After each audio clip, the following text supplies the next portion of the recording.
მოგესალმებით მეგობრებო, მაინტერესებს გესმით თუ არა ჩემი ხმა.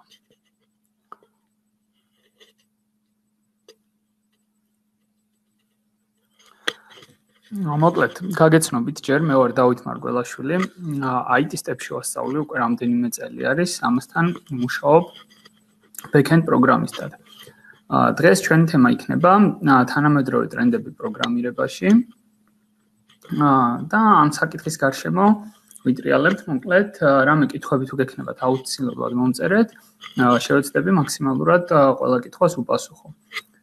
მოკლედ პრეზენტაცია მოვამზადე, რაც ვიზუალურად წარმოდგენაში დაგვეხმარება და ზოგადად თავიდან უნდა დავიწყო პროგრამირების შესავალით, ზოგადად რა არის პროგრამირება, რისთვის სწავლობთ, იმიტომ რომ ხშირად ჩნდება ხოლმე კითხვები, რომ თქვათ აი რა უნდა ვისწავლო, რა მიმართულება ავირჩიო, როცა პროგრამირების სწავლა მინდა და ზოგადად როდესაც მოდიან ხოლმე ჩვენთან სასწავლებელში ხშირად არიციან ხოლმე კონკრეტულად რისი შესწავლა უნდათ და ჩემი აზრით უკეთესი იქნება თუ უფრო მეტი წარმოდგენა გვექნება პროგრამირებაზე როგორ მუშაობს კომპიუტერი რომ შემდეგ ჩვენი არჩევანი სწორად გავაკეთოთ ხოლმე. ესე იგი დღეს ვისაუბრებ ძალიან ისეთ ზოგად საფუძვლებზე როგორ მუშაობს კომპიუტერი, ვინ ვართ ჩვენ პროგრამისტები, რას ვსწავლობთ, რაზე ვმუშაობთ, რა ნაწილებად იყოფა პროგრამირება, იმიტომ რომ საკმაოდ დიდი სფერო არის და დღეს მით უმეტეს ერთ ადამიანს არ შეუძლია ყველაფერი აკეთოს, ამიტომ პროგრამისტები გუნდებად მუშაობენ და ამაზე ვისაუბრებთ ძირითადად როგორ ავირჩიოთ ის მიმართულება, რომელიც ჩვენ გვაინტერესებს, ან ზოგადად როგორ ვიპოვოთ ჩვენი ინტერესის სფერო ამ მიმართულებაში. და შევეხებით, რა თქმა უნდა, დღევანდელ ტრენდულ ტექნოლოგიებს, რომელი ტექნოლოგიები გამოიყენება, რა პროგრამირების ენები არის ყველაზე მოთხოვნადი და როგორ უნდა ვიპოვოთ ზოგადად ჩვენი ადგილი ამ სფეროში და რა პერსპექტივები გვაქვს, ესეც საინტერესო იქნება. მე დავიწყებ თქვენთვის პრეზენტაციის გაზიარებას და ნელ-ნელა გავყვეთ.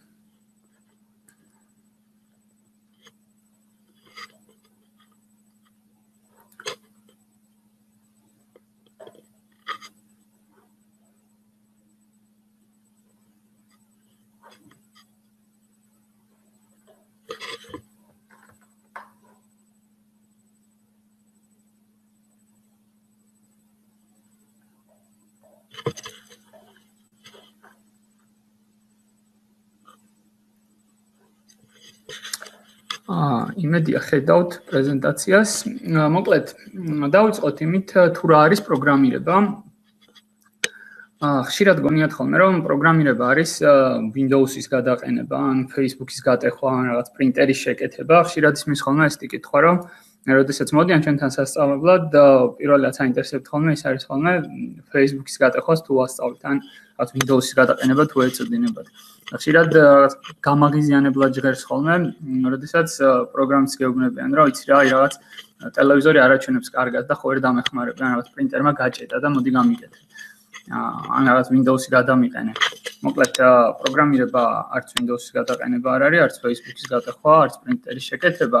ბუნებრივია ეს ყველაფერი შეიძლება შეგეძლოს როგორც პროგრამისტს, თუმცა ეს საერთოდ არ ეხება ამ სფეროს რა, იმიტომ რომ უბრალოდ ნებისმიერ ტექნიკურ ადამიანს, რომელსაც ტექნიკასთან ხშირი შეხება აქვს, შეიძლება შეეძლოს Windows-ის გადაყენება, ან პრინტერის შეკეთებაც. Facebook-ის გატეხვა ხა ისეთი მარტივი არაა, მაგრამ რაღაც საშუალებები არსებობს სოციალური ინჟინერიით, რომ პაროლი დაუტყუოთ ადამიანს.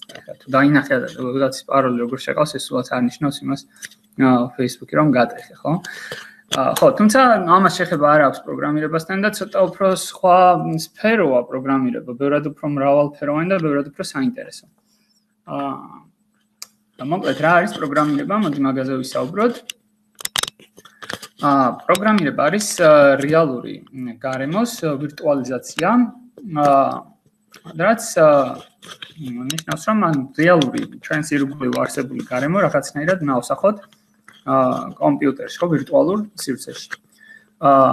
ცოტა უფრო კონკრეტულ მაგალითს თუ მოვიყვანთ, ეს არის რაღაც ბიზნეს პროცესის აღწერა ხშირ შემთხვევაში კომპიუტერისთვის გასაგებ ენაზე. რა არის ბიზნეს პროცესი, ხო? ეს ბიზნეს პროცესი არის ნებისმიერი პროცესი, რომელიც ჩვენს ირგვლივ მიდის. აი თუნდაც მაღაზიის მაგალითი რომ ავიღოთ, ხშირად შეხვდებით ხო და ვიყენებთ ონლაინ მარკეტებს, რომელიც არის გავირტუალურებული მაღაზია არის, ხო? ანუ საიტი გაქვს, სადაც ჩვეულებრივ შედიხარ, ვაჭრობ და ანუ ვიღაცამ ვისაც მქონდა თქვა ჩვეულებრივი რაღაც მაღაზია და გადაწყვიტა რომ რაღაც ციფრული ტექნოლოგიები გამოიყენებინა ვაჭრობის პროცესში და აი ეს პროცედურები რაც ხდებოდა ხო იქ მარაგების შესყიდვა თქვა ფას წარმოქმნა კლიენტებთან კომუნიკაცია თანამშრომლების რაღაც ხელფასების დარიცხვა და ასე შემდეგ აი ეს ყველაფერი რაღაც ერთ სისტემაში გააერთიანა და ჩვენ საშუალება გვაქვს დღეს რომ რაღაც ერთდღიურად ხელის დაჭერით ძალიან მარტივად გამოვიწეროთ რაღაც პროდუქტი და შემდეგ მთელი რაღაც პროცედურები მიდის, ხო? იქ რაღაც თანხა ჩამოგეჭრება, იქ ვიღაცას მარაგები შეუმცირდება, იქ გადამზიდ კომპანიას შეტყობინება მიუდგა, რომ შენი რაღაც პროდუქტი უნდა ერთი ადგილიდან მეორეში გადაიტანოს და ასე შემდეგ. ანუ ეს არის ბიზნეს პროცესი და პროგრამისტები ძირითადად და ხშირ შემთხვევაში აი გავს რაღაცებს ვაკეთებთ ხოლმე, ანუ ვიღაც ბიზნესის მოთხოვნებს ავსახავთ კომპიუტერისთვის გასაგებ ენაზე და ამის ავტომატიზაციას ვახდით. ანუ ავტომატურად რომ ხდებოდეს ადამიანების ჩარევის გარეშე რაღაცების მსვლელობა, ხო? და ცოტა უფრო თუ ჩაუღრმავდებით ამ საკითხს, ხო? ჩვენ რომ ეს რეალური გარემო უნდა ავსახოთ კომპიუტერისთვის გასაგებ ენაზე, ხო? ამ მომენტში რა ხდება? ამ მომენტში ხდება მანქანისთვის ინსტრუქციების მიცემა, ანუ მანქანას კომპიუტერს აძლევს რაღაც ინსტრუქციებს. და აქ ჩნდება უკვე კითხვა, რომ აი როგორ შეიძლება ადამიანი ელაპარაკებოდეს მანქანას, როგორ უნდა მივცეთ მას რაღაც ბრძანებები, როგორ გავაგებინოთ, იმიტომ რომ ჩვენ ადამიანები როდესაც ერთმანეთს ველაპარაკებით, რაღაც ტერმინებს ვიყენებთ, ხო, რაღაც ცნობილ ფრაზებს ვიყენებთ. და ამას ვეძახით ენას, რაღაც ენა გვაქვს, ხო, ქართული, ინგლისური, რუსული. და რაღაც ჩვენთვის გასაგებ ენაზე ვსაუბრობთ. თუ ერთ ადამიანს შენი ენა არ ესმის, ვერ გააგებინებ, ხო, ვერაფერს. მეორე ადამიანი ვერ გააგებინებს ვერაფერს. ამიტომ აი კომპიუტერს რომ რაღაც გავაგებინოთ, რაღაც ინსტრუქციები, დავალებები რომ მივცეთ. ამისათვის საჭირო არის კომპიუტერისთვის გასაგები ენა. ანუ შესაბამის ენაზე ველაპარაკოთ და რა არის მოკლედ ეს კომპიუტერისთვის გასაგები ენა? ეხლა ეგ კითხვა ჩნდება. რა ენა ესმის კომპიუტერს? ეხლა ინგლისური და ქართული აშკარად არ უნდა იცოდეს, ხო? იმიტომ რომ ამ ენას ჩვენ რაღაც დაბადებიდან ვსწავლობთ, ან შემდეგ შევისწავლით ხოლმე. ეხლა კომპიუტერი რაღაც საზოგადოებაში არ იზრდება, ხო, რომ ენა ისწავლოს. ამიტომ ვიღაც ვინც ქმნის, მას უნდა მისცეს რაღაც ინსტრუქციები, ან წინასწარ უნდა განუსაზღვროს ენა, რომელზეც შეგვიძლია რომ ვისაუბროთ. და აქ ჩნდება კიდევ ერთი კითხვა, რომ აი როგორ მუშაობს კომპიუტერი მაშინ, თუ ვიღაცამ უნდა ასწავლოს ამ კომპიუტერს რაღაც პროგრამირების ენა, ხო? ანუ ენა, რომელზეც მე მივცემ დავალებებს, მაშინ როგორ მუშაობს, როგორ აზროვნებს ის, რომ ვასწავლოთ რაღაც, ხო?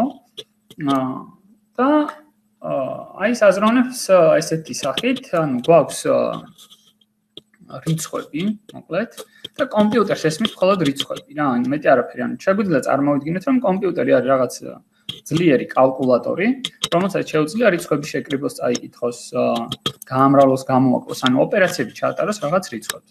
მეტი არაფერი არ იცის ამან რა. ხო და ეს რიცხვები საინტერესო რაღაცაა, იმიტომ რომ თუ დავფიქრდებით, ჩვენ შეგვიძლია ვთქვათ, რომ ნებისმიერი ინფორმაცია შესაძლებელია რიცხვების სახით წარმოვადგინოთ. და ეს რას ნიშნავს? ეს ნიშნავს იმას, რომ ნებისმიერ სიმბოლოს, ნებისმიერ რაღაც ინფორმაციას, ეს იქნება ტექსტური სახის, რიცხობრივი, არა აქვს მნიშვნელობა, რანაირიც არ უნდა იყოს, შემიძლია შეუსაბამო რაღაც რიცხვი და ვთქვა, რომ მაგალითად რაღაც A სიმბოლო იყოს 64, სიტყვაზე B იყოს 65 და ასე შემდეგ. და აი ეს ნებისმიერი ინფორმაცია წარმოვადგინო მე რიცხვების სახით. და თუ ვიცი რომ კომპიუტერს შეუძლია ამ რიცხვების წაკითხვა დამუშავება, ესე იგი შემიძლია ამ რიცხვების საშუალებით მქონდეს ურთიერთობა. თუმცა უნდა აღინიშნოს ისიც რომ აი ამ რიცხვების ესეთი ფორმით წაკითხვა, როგორც თქვენ ხედავთ, კომპიუტერს არ შეუძლია, იმიტომ რომ ეს არის 10 bit ფორმატში ჩაწერილი, ანუ 10, 20, 30, რაღაც 234, 128. ნუ ესენი არის ჩვენთვის გასაგებ ფორმატში ჩაწერილი რიცხვები. კომპიუტერს შეუძლია ამ რიცხვების 2 ბიტში აღქმა, რომელიც გამოიყურება ესე, ანუ 1 0 1 0 1 0 და სულ ეს ერთები და ნულები, ალბათ რაღაც ფილმებში შეიძლება გინახიათ, რომ რაღაც აი ძალიან ბევრი ერთები და ნულები იწერება სადღაც მატრიცაში, გექნებათ ალბათ ნანახი ხო რაღაც ესეთი საკმაოდ საინტერესო ფილმი არის და იქ ხედავთ რომ აი სულ რაღაც ერთები და ნულები იწერება და ანუ ეს საიდან მოდის? ეს მოდის იქიდან რომ კომპიუტერს შეუძლია მხოლოდ 2 bit სისტემაში აზროვნება, ამას ვეძახით 2 bit სისტემას და იცის მარტო ერთიანი და ნულიანი. ეს ერთიანი და ნულიანი უფრო მათემატიკური წარმოდგენაა, რეალურად კომპიუტერისთვის ეს ნიშნავს რომ რაღაც ინფორმაცია არის ან არ არის რა. ანუ ის და არას ნიშნავს და აი საიდან მოდის ამას გაჩვენებთ ახლა ეს ერთები და ნულები. ესენი მოდის ასეთი ფირფიტები იყო საკმაოდ ძველ დროში, სადღაც 40-50-იან წლებში, როდესაც კომპიუტერებს აპროგრამებდნენ ხოლმე. მონაცემების შენახვა როცა უნდათ, ინახავდნენ აი ესეთ ფირფიტებზე, სადაც კონკრეტული ადგილები იყო დახრეტილი რა. და თუ ეს ადგილი იყო გახრეტილი, ეს ნიშნავდა ერთიანს, თუ არ იყო გახრეტილი, ნიშნავდა ნულიანს და აი ამ ერთიანების და ნულიანების კომბინაციით ღებულობდნენ მე რაღაც რიცხვებს, ამ რიცხვს მე შესაბამისი მნიშვნელობა ჰქონდა და ასე ანგარიშობდა კომპიუტერი და ასე ითვლიდა კომპიუტერი იმ მნიშვნელობებს, რომლებიც იყო შენახული ამ ფირფიტებზე, რომელიც იყო დამახსოვრებული. ნუ შემდეგ განვითარდა კომპიუტერული ტექნოლოგიები და მივიღეთ ეგეთი შედეგი, რომ აი ესეთი დახრეტილი ფირფიტების მაგივრად ინფორმაცია ინახება უფრო ესეთ საინტერესო ხელსაწყოზე, საინტერესო მოწყობილობაზე, რომელსაც ქვია მყარი დისკი. აი ეს მყარი დისკი არის მეხსიერების მუდმივი საცავი, სადაც მუდმივად ინახება ინფორმაცია და გვაქვს შემდეგ ოპერატიული მეხსიერება, რომელიც არის დროებითი საცავი მეხსიერების და გვაქვს ცენტრალური პროცესორი. აი ეს ცენტრალური პროცესორი ამ ინფორმაციას ამუშავებს, კითხულობს. შეგიძლიათ წარმოიდგინოთ, რომ ეს ცენტრალური პროცესორი არის რაღაც ტვინი, რომელიც აზროვნებს რა. იცის როგორ მიუმატოს, როგორ გამოაკლოს, როგორ აღიქვას ინფორმაცია.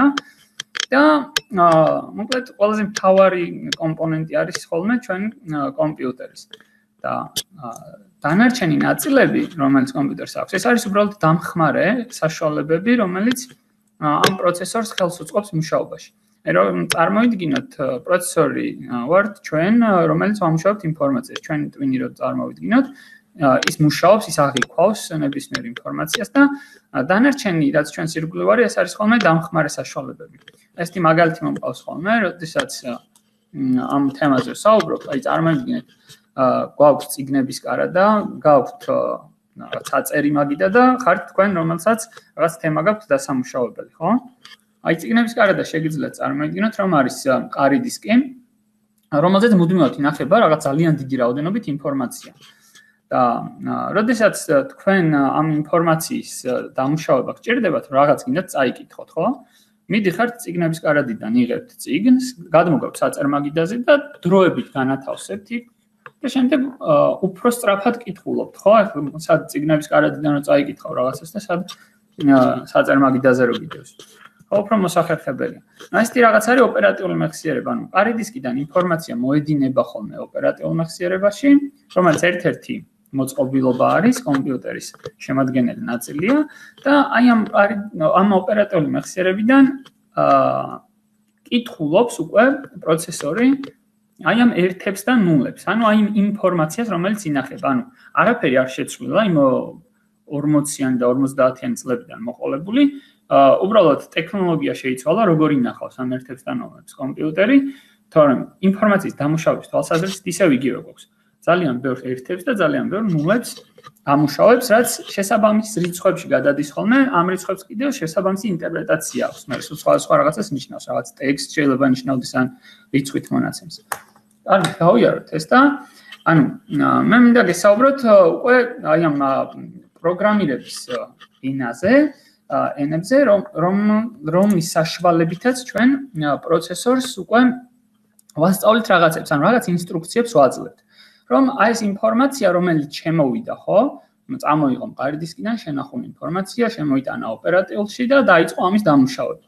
აი ეს პროცესორი როგორ ამუშავებს ამ ინფორმაციას, როგორ უნდა ვუთხრათ რა უყოს ამ ინფორმაციას, რანაირად დაამუშავოს. რაღაც ორ რიცხვს რო აიღებს, თქვათ, თანამშრომლების ხელფასებს რო წაიკითხავს სიტყვაზე, ხო?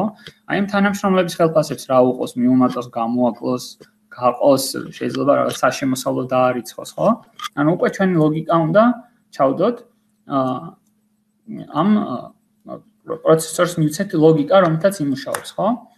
და ამის ნიშნავს, რომ უნდა დავწეროთ რაღაც პროგრამა, რომელიც კომპიუტერს ატყვის რაღაც ინსტრუქციებს მისცემს, რომ რაღაც დავალება შეასრულოს. და აქ უკვე შემოდის ესეთი პროგრამირების ენა, რომელსაც ქვია assembly და ეს assembly რა არის? ანუ ეს არის პროცესორული ბრძანებები, ანუ აი პროცესორს პირდაპირ აქვს შენებული შიგნით რაღაც ბრძანებები, რომლებიც არის აი საკმაოდ გაუგებარი, ახლა აქ წერია, აი assembly რომ აწერია, მაგის ქვემოთ ვიწერია რაღაც ფუნქციონალი. და საკმაოდ ისეთია მოუხერხებელია რა, ვერ იგებ რა წერია, ხო? ძალიან ტექნიკური ადამიანი უნდა იყო, რომ აი ეს რაღაც გაარჩიო და გაიგო რას აკეთებს. და აი აქ რომ შეხედოთ პარალელი მაქვს გაუგებული, აი ეს ბრძანებები, რაც აქ წერია, ამ პროგრამირების ენაზე წერია, შეესაბამება რაღაც რიცხვებს, ანუ ეს ინსტრუქციები არის, რაღაც რიცხვები კომპიუტერს მხოლოდ ეს ესმის, რა რიცხვები ესმის, მეტი არაფერი. და ამ რიცხვებს აქვს შესაბამისი დატვირთვა, ანუ ამით ხდება რა გააკეთოს. და ეს რიცხვები არის გადაყვანილი მე აი ერთებში და ნულებში. მოკლედ, აი კომპიუტერი პირდაპირ ასრულებს გვერდით, აი ეს ყველაზე მარჯვენა მხარეს დეციმალ ბაიტები რო წერია, აი ესეთ სახის ინსტრუქციებს. და ნუ ოდნავ უფრო ადამიანური არის ეს assembly რა, რომელიც ოდნავ უფრო რაღაც სიტყვებს წააგავს. თუმცა ეს ყველაფერი რაც აქ წერია, არის ერთი ძალიან მარტივი ფუნქციონალი, რომელიც უფრო სხვა პროგრამირების ენაში არის დაწერილი, ეს არის C++. და აქ რა გვიწერია? აქ გვიწერია მინიმუმის პოვნის ფუნქცია, ანუ ორ რიცხვს ვადარებთ ერთმანეთს და ვეძებთ რომელიც უფრო ნაკლებია, ვამბობთ რომ ეს რიცხვი არის უფრო ნაკლები. ანუ თუ ვუთხარი ამ ფუნქციონალს, რომ 10 და 5 შორის რომელი რიცხვია უფრო პატარა, ეს ფუნქციონალი მეტყვის რომ 5 უფრო პატარაა. და ეს უფრო ადამიანურ ენაზე არის ეს ყველაფერი დაწერილი. ანუ ვამბობთ რომ მინიმუმის პოვნის ფუნქცია გვაქვს, ამას ვაძლევთ ორ რიცხვს და ვიწერია რომ თუ ერთი ნაკლებია მეორეზე, ანუ a რაღაც a რიცხვი ნაკლებია b რიცხვზე, მაშინ მოგვეცი a-ს მნიშვნელობა, თუ არა და მოგვეცი b-ს მნიშვნელობა. ხო? და აი ეს ყველაფერი რამდენიმე სამ ხაზში დაწერილი ბრძანება, ხო? კომპიუტერისთვის არის აი ესეთი რაღაც. ძალიან მახინჯი, რომელსაც ვერავინ ვერ ხვდება რა წერია, ხო? საკმაოდ რთული და გაუგებარი. და ნუ ეს არის ერთ-ერთი პროგრამირების ენა, რომელსაც ვეძახით C++ და ამ პროგრამირების ენაში შეგვიძლია დავწეროთ ძალიან საინტერესო პროგრამები, რომელიც უნდა გადაითარგმნოს კომპიუტერისთვის უფრო ახლობელ და უფრო გასაგებ ენაზე. რომელსაც ქვია ეს assembly და ანუ ეს რაც აქ გვიწერია ახლა რეალური მაგალითი არის აი ეს C++-ზე დაწერილი კოდი ზუსტად ესე გადადის აი ამ assembly-ში კომპიუტერისთვის გასაგებ ენაზე. და ანუ ჩვენთან ახლა კითხვა უნდა გაჩნდეს რომ რას ნიშნავს გადადის, ხო? ანუ ვიღაცამ უნდა გადაიყვანოს, ვიღაცამ უნდა გადაუთარგმნოს. მე რომ ინგლისურად დავწერ ტექსტს, ეს ვიღაცამ უნდა გადათარგმნოს კომპიუტერისთვის გასაგებ ენაზე, რომელიც საბოლოოდ რაღაც ერთებზე და ნულებზე დაიყვანება. და ნუ აქ შემოდის ხოლმე თარჯიმის ცნება, რომელიც არის ერთი ხელსაწყო, ანუ ისიც პროგრამაა. ვეძახით ამას რაღაც თარჯიმანს, შეგვიძლია თარჯიმანი დაუძახოთ. პროგრამისტები ვეძახით ხოლმე კომპილატორს, ინგლისურად compiler ქვია, რომელიც არის პროგრამა, რომელსაც შეუძლია ჩვენ მიერ ერთ ენაზე დაწერილი რაღაცა ტექსტი, რაღაც ბრძანებების ერთობლიობა გადათარგმნოს რაღაც სხვა ენაზე. და ამ შემთხვევაში ეს კომპილატორი აი ამ C++-ზე დაწერილ ტექსტს, რომელიც მარცხენა მხარეს არის, გადაიყვანს კომპიუტერისთვის გასაგებ ენაზე, რომელსაც ქვია ასემბლერი, ასემბლის ვეძახით ხოლმე. ხო? ანუ აი ამ თარჯიმის როლი საკმაოდ დიდი არის და რას აკეთებს? გვიმარტივებს ჩვენ საქმეს, ანუ რაღაც უფრო შემოკლებული ფორმით შეგვიძლია დავწეროთ და მე რაღაც ცალკე მანქანა ადგება და ამ ინფორმაციას გადათარგმნის კომპიუტერისთვის მისაღებ გასაგებ ენაზე. ახლა შეგვიძლია გადავიდეთ უკვე პროგრამირების ენებზე. როგორც გითხარით, არსებობს ძალიან მრავალფეროვანი პროგრამირების ენები, უამრავი ენა არსებობს და აქედან ყველაზე პოპულარულები ამოვარჩიე, რომლებზეც დღეს მინდა რომ ვისაუბრო და გითხრათ რა შესაძლებლობები აქვს, რა შემთხვევაში რომელი უნდა გამოვიყენოთ და რომელ ტექნოლოგიებს, რომელ პროგრამირების ენები შეესაბამება. ხოლმე სანამ ამაზე დავიწყებ საუბარს, მე მინდა თქვენგან კითხვები მივიღო, თუ გააქვთ რამე კითხვა, რაც წეგან ვისაუბრეთ, ცოტა ისეთი იყო, ძალიან ტექნიკური საკითხი იყო, უბრალოდ მინდოდა რომ წარმოდგენა შეგქმნოდათ, რას ნიშნავს პროგრამირება და მაინ მანქანა როგორ მუშაობს თვითონ რა, რომ რაღაც ეს ჯადოსნური ყუთი კი არ არის, უბრალოდ ძალიან ჭკვიანი ადამიანები შექმნილი რაღაც პრინციპით მომუშავე მანქანა არის რა. და შემდეგ გადავალთ უკვე კონკრეტულ ტექნოლოგიებზე და ამ ტექნოლოგიებზე ვისაუბრებ და თქვენგან კითხვებსაც მივიღებ.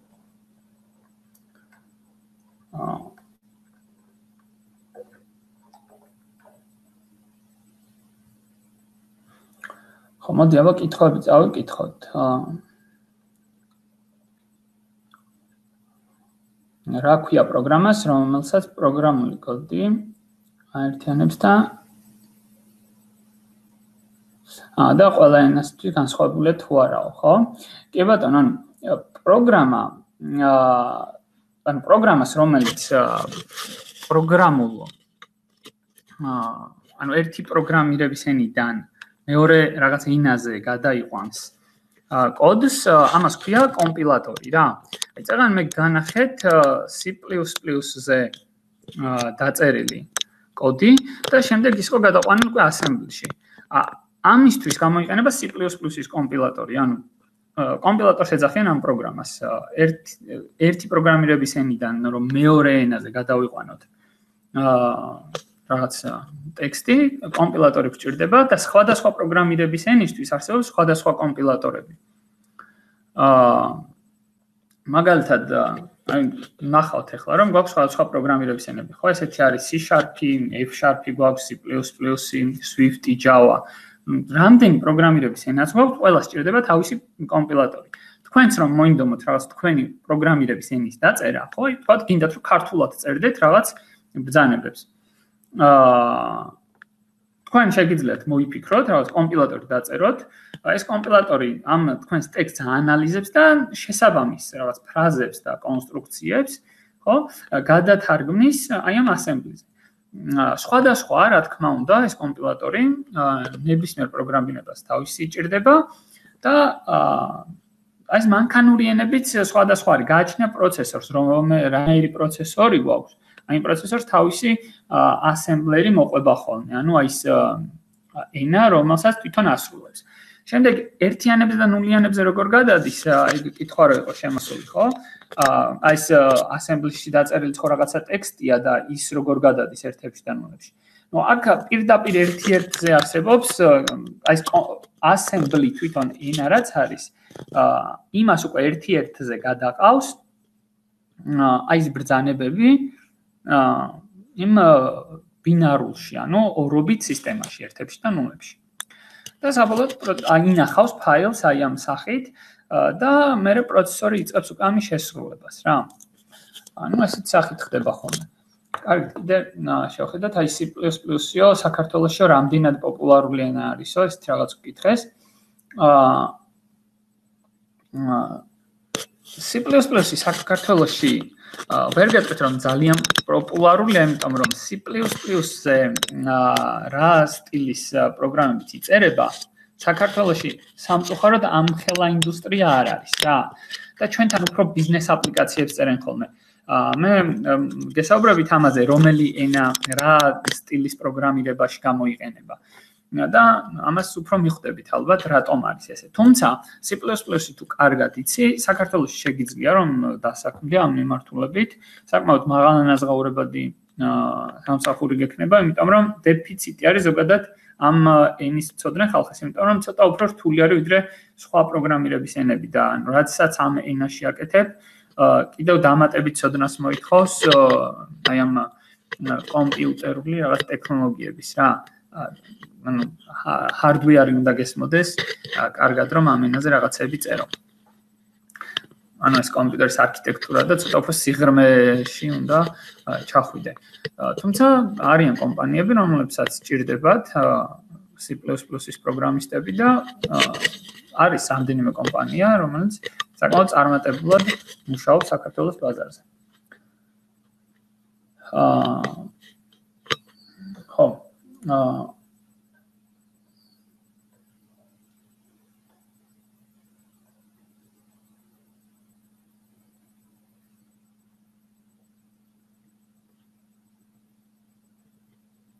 ხო, ანუ აქ აი ამხელა ინფორმაციაო, რომელიც კომპიუტერისთვის გასაგებ ენაზე იწერებაო, ამის ცოდნა უწევს თუ არა პროგრამისტს. რა თქმა უნდა, ამის ცოდნა არ უწევს. ანუ ის ახლა assembly-ში რაც იყო დაწერილი კოდი C++-დან რომ გადაითარგმნა, რეალურად მაგას ხელით არავინ არ წერს. Assembly-ზე იწერება მხოლოდ კომპილატორები, ანუ ვიღაც შუამავალი ტიპი, ანუ აი ეს თარჯიმანი, რომელმაც ერთიანიდან მეორეზე უნდა გადათარგმნოს, მაგას წერენ და ანუ ასწავლიან, წინასწარ კი არ არის ეს ყველაფერი გამზადებული. იმას ასწავლიან, როგორ წაიკითხოს შენი დაწერილი რაღაც ფრაზა და უფრო დეტალურად როგორ გადაუთარგმნოს კომპიუტერს. და შემდეგ შენ რაღაც ერთ ენაზე მოკლედ რაღაც ტექსტს დაწერ, ის ავტომატურად გადათარგმნის და შექმნის უფრო დიდი ინსტრუქციების ნაკრებს. ესმით, ანუ არ არის საჭირო, რომ ეს ზეპირად იცოდე. როდესაც პროგრამირების ენას სწავლობ, შენ სწავლობ უფრო მაღალი დონის პროგრამირების ენას, ესე ვეძახით ხოლმე, ანუ რომელიც უფრო ადამიანურთან ახლოს არის და იმაზე წერ რაღაც ლოგიკებს რა.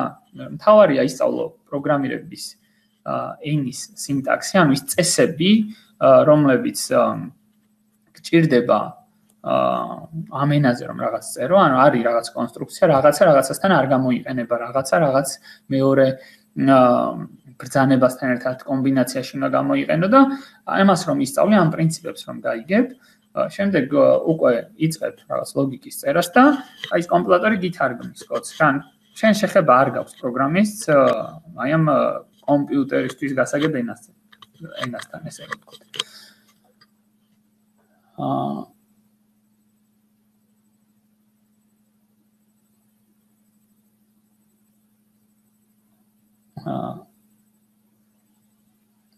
ხო, კარგით, მოდი გავაგრძელოთ ახლა კითხვებს, რასაც უყურებ, უკვე ხედავ რომ რაღაც ტექნოლოგიებთან დაკავშირებული კითხვები გაქვთ, რომელი პროგრამირების ენა უფრო რაღაც მაღალანაზღაურებადია, რომელი ჯობია და ასე შემდეგ. ამიტომ ზუსტად მაგას ეხება დღევანდელი ჩვენი საუბარი და გავაგრძელებ მაგაზე მაგის განხილვას, იმიტომ რომ ზუსტად შემდეგი სლაიდები ამას ეხება უკვე.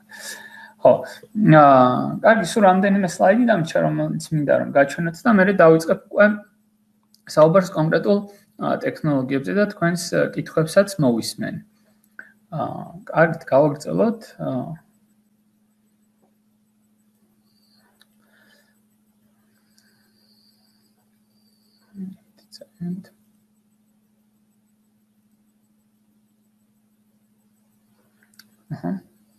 ხო.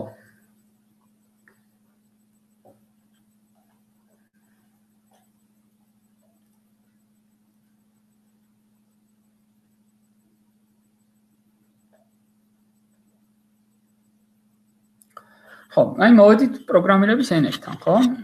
ესე იგი, ეს პროგრამირების ენები არსებობს ძალიან ბევრი, რომლებიც საბოლოოდ მე ყველაფერი დადის იმ assembly-ზე და იმ კომპიუტერისთვის გასაგებ ერთადერთ ენაზე, რომელიც არის ერთიანები და ნულიანები. თუმცა, როგორც უკვე გითხარით, ეს ჩვენთვის არ არის იმდენად მნიშვნელოვანი. იმიტომ რომ ამას აკეთებს ცალკე რაღაც მექანიზმი, ცალკე პროგრამა, რომელიც არის ის თარჯიმანი, ანუ ის კომპილატორი, ხო? ეხლა აქ ჩამოწერილი გვაქვს რაღაც ენები, ეს არის C#, C++, F#, გვაქვს Swift, გვაქვს Java, Golang არის ესეთი, Python, Ruby, აქ გვაქვს SQL, PHP, Kotlin და HTML, CSS, JavaScript რა. ნუ ეს კიდევ ბევრი ძალიან ბევრი არსებობს, ვეცადე რომ მაქსიმალურად ყველაზე პოპულარულები ამ მომენტშია. და ნუ რა არის ამ ენების მიზანი, ესე იგი. აი ეს ენები, რაც აქ მაქვს, ხო? იყოფა რამდენიმე ნაწილად, რა. ამას ეძახიან front-end მიმართულებას პროგრამირებაში და back-endს. ეხლა ეს რას ნიშნავს front-end-ი და back-end? შეიძლება გაგიგიათ და რაღაც გაუგებრობა რომ ცოტა გაუგებარია ხოლმე ახალი დამწყებისთვის რას ნიშნავს და ეს გვარი რო გავალთ რა არის back-ი და რა არის front-ი. მოკლედ ესეთი რაც ცნება არსებობს, რატო ყოფენ, ხო, პროგრამირებაში ამ ორ მიმართულებას. ფრონტი არის ყველაფერი ის, რაც თქვენ ვიზუალურად ხედავთ.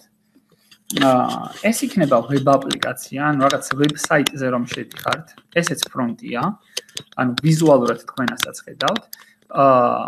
თქვენ რომ მობილურში გაქვთ რაღაც აპლიკაცია Android-ზე ან iOS-ზე, ხო, ესეც ფრონტია, ანუ თქვენკენ არის, თქვენს მხარეს არის, ხო, ვიზუალურად ხედავთ ამას. Desktop აპლიკაცია, ანუ კომპიუტერზე რაღაც აპლიკაცია რაც გაქვთ, ხო, აი Photoshop-ი იქნება ეს თუ რაღაც ისეთი ვიზუალური ნებისმიერი Word-ი, Excel-ი, რასაც ხედავთ, ხო, ან რაღაც აპლიკაცია თუ Skype-ი გაქვთ, თქვათ, ხო? აი ესეც ფრონტია. ანუ რასაც ხედავთ ვიზუალურად, იქ რომ რაღაც ღილაკები გაქვთ, იქ რომ რაღაც ტექსტურივალების შესაყვანი გაქვთ, ხო? და რა ვიცი, ნებისმიერი რაღაც, რასაც ფიზიკურად, ვიზუალურად ხედავთ თქვენ, ეს ყველაფერი არის ფრონტი. ეხლა ამ ფრონტშიც არის განსხვავება რა. სხვადასხვანაირი პლატფორმები გვაქვს. არის ვები, ვებ აპლიკაციები, არის დესკტოპ აპლიკაციები და არის მობაილ აპლიკაციები. ვებ აპლიკაციები არის რაღაც ბრაუზერს რომ გახსნით, ხო? იგივე Google Chrome-ს, Opera-ს, Internet Explorer-ს, არ აქვს მნიშვნელობა. და რაღაც საიტზე შედიხართ, ამ დროს თქვენ შედიხართ, რომელიღაც ვებ აპლიკაციას იყენებთ, ხო? რომელიღაც საიტზე შეხვალთ და თქვენი ბრაუზერი ხსნის ვებ აპლიკაციას. როდესაც თქვენს კომპიუტერზე გაქვთ დაინსტალირებული რაღაც პროგრამა, რომელსაც არ ჭირდება ვებ ბრაუზერი, ეს არის უფრო დესკტოპ აპლიკაცია და რაღაც ამ ბოლო დროს დიდად აღარ გამოიყენება ხოლმე. უფრო ვებზე არის ყველა გადასული და მობაილზე. რაღაც ძალიან დიდი პროგრამები, რომლებიც უფრო ისეთია, საოფისე პროგრამები არის, ხო? ან რომელსაც დიდ კომპანიას ჭირდება, რომ ოპერატორი ეჭდეს ეს და რაღაც ინფორმაცია შეყავდეს, თქვა ბაზაში, ან იქიდან რაღაცას კითხულობდეს, ხო? უფრო ბანკებში და ასეთი სახის ორგანიზაციებში იყენებენ ხოლმე დესკტოპ აპლიკაციებს, რა მაგას ბრაუზერით ცოტა მოუხერხებელი არის ხოლმე ესეთი რაღაცების კეთება. თუმცა სამომხმარებლო დონეზე უფრო პოპულარული დღეს არის ვებ აპლიკაციები და მობაილ აპლიკაციები. ხო, და მობაილ აპლიკაციები რა არის? ნებისმიერი პროგრამა, რომელიც მობილურში გაქვთ, smartphone-ში გაქვთ, ეს არის მობაილ აპლიკაცია, ხო? ანუ აი ეს სამი მიმართულება, ოღონდ ეს არის ფრონტი, ფრონტს ვეძახით ამას, იმიტომ რომ ვიზუალურად ხედავთ ამ ყველაფერს, ხო? ოღონდ ამ ფრონტს, ანუ ზოგადად ესია, მაგრამ ფრონტს თვითონ ტერმინს აი front-end development-ს ეძახიან ხოლმე. ამაში მოიაზრებენ ხოლმე უფრო web development-ის იმ ნაწილს, რომელსაც აი ვებსაიტების გასაკეთებლად იყენებენ ხოლმე, რომ თქვენ რაღაც ვიზუალურად დაინახოთ რაღაც ტექსტი კი არ გამოგიჩნდეს უბრალოდ. გამოგიჩნდეს რაღაც ლამაზი გარემო, სადაც ღილაკები გაქვს, სხვადასხვა ფერის, იქ რაღაც ტექსტური ველები გაქვს და ასე შემდეგ, ხო? აი, თუნდაც რაღაც Facebook-ზე რომ შევდივართ, ჩვენ გვინდა რომ დავინახოთ, იქ არ გვინდა რომ უბრალოდ ტექსტები ეწეროს, ხო? იქ რაღაც ფერი უნდა კონდეს რაღაცას, ტექსტი იყოს დაფორმატებული, ხო? რაღაც ღილაკები გქონდეს, ამ ღილაკს რო დააწვევი რაღაც ხდებოდეს. ანუ ეს ყველაფერი არის ფრონტი. და ამისთვის გამოიყენება ესეთი ტექნოლოგიები, რომელსაც ეძახით HTML, CSS და JavaScript. ეხლა HTML და CSS-ი თვითონ პროგრამირების ენა არ არის, აქ შემოვიყვანე, იმიტომ რომ ძალიან პოპულარულია და ვები ამის გარშე არ არსებობს რა. პროგრამირების ენა არის JavaScript-ი. და HTML და CSS-ი არის markup-ს ეძახიან, ანუ markup-ის ენა. markup-ი რა არის? ანუ მარტივად რომ წარმოიდგინოთ, ეს HTML და CSS-ი არის შესალამაზებლად რაღაც ტექსტის, ანუ იმ ინფორმაციის, რომელსაც თქვენ ხედავთ. HTML-ი არის სტრუქტურა ამ ტექსტის, ანუ რანაირად იყოს ეს ინფორმაცია განაწილებული, როგორ იყოს ლოგიკურად დაყოფილი, აი ამაში გამოიყენება HTML-ი, რომ რაღაც ქაოტურად კი არ იყოს, უბრალოდ ეს ინფორმაცია ერთი მთლიანი ტექსტი კი არ იყოს, ლოგიკურ ერთეულებად იყოს დაყოფილი, რომელსაც თავთავისი სახელები აქვს რა. თქვათ რაღაცას ვამბობ, რომ ეს არის სათაური და იქ ტეგები გვაქვს ესეთი, თუ ნახავთ HTML-ს და ჩახედავთ, ეს სამკუთხედ ფრჩხილებში რაღაც სახელები არის რა, title ტეგი გვაქვს თქვათ ესეთი, რომელშიც წერ რომ აი სათაური იყოს რაღაც Facebook თქვათ. ხო? იქ გვაქვს მე რაღაც სხვა ტეგი, რომ ეს უნდა იყოს რაღაც დამატებითი ინფორმაციისთვის არის, ხო? ეს არის რაღაც ძირითადი ნაწილი, თქვათ, ამ ვებსაიტის და ეს ინფორმაცია ამ ტეგებში იწერება რა, ანუ რაღაც ლოგიკური გაყოფისთვის გამოიყენება და შემდეგ ამ ყველაფერს რომ თავისი ვიზუალი ქონდეს, ან ფერი ქონდეს, ფორმა ქონდეს, ზომა ქონდეს, ხო? რაღაც იქ ფონტი გვინდა რომ სხვანაირი იყოს, სიტყვაზე გვინდა რომ რაღაც ლურჯი იყოს, რაღაცა მომწვანო ფერის იყოს. ამ ყველაფერს ვაკეთებთ ხოლმე CSS-ით. ანუ რაღაც ღილაკი რო რაღაც სხვა ლურჯია, იქ Facebook-ის ლოგო რო რაღაც ღილაკები რო რაღაც ლურჯი ფერის არის და ტექსტები რო თეთრი ფერის არის, ხო, თქვა. ამ ყველაფერს აკეთებს CSS-ი, ან CSS-ში წერ რომ ფერი უნდა იყოს ლურჯი, ტექსტის ფერი უნდა იყოს თეთრი და ასე შემდეგ. და JavaScript-ი არის უკვე პროგრამირების ენა, რომელიც გამოიყენება ამ ყველაფრის გაცოცხლებისთვის. ანუ ჩვენ რომ აი ამ შრალ ვიზუალს სიცოცხლეში თავბეროთ, ხო?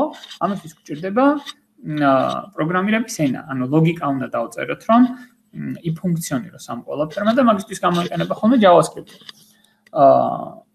და ამ JavaScript-ში, ანუ ეს არის ჩვეულებრივი პროგრამირების ენა, როგორც აი წეგან განახეთ, ხო? რაღაც C++-ზე დაწერილი კოდი, ოდნავ განსხვავებულია, თუმცა გავს და ამ ენაში ვწერთ ხოლმე, მაგალითად ეს რაღაცას, რომ აი შენ რომ რეგისტრაციის ან დალოგინების დროს Facebook-ის საიტზე შეიყვანე ტექსტურ ველებში მეილი და პაროლი, ხო?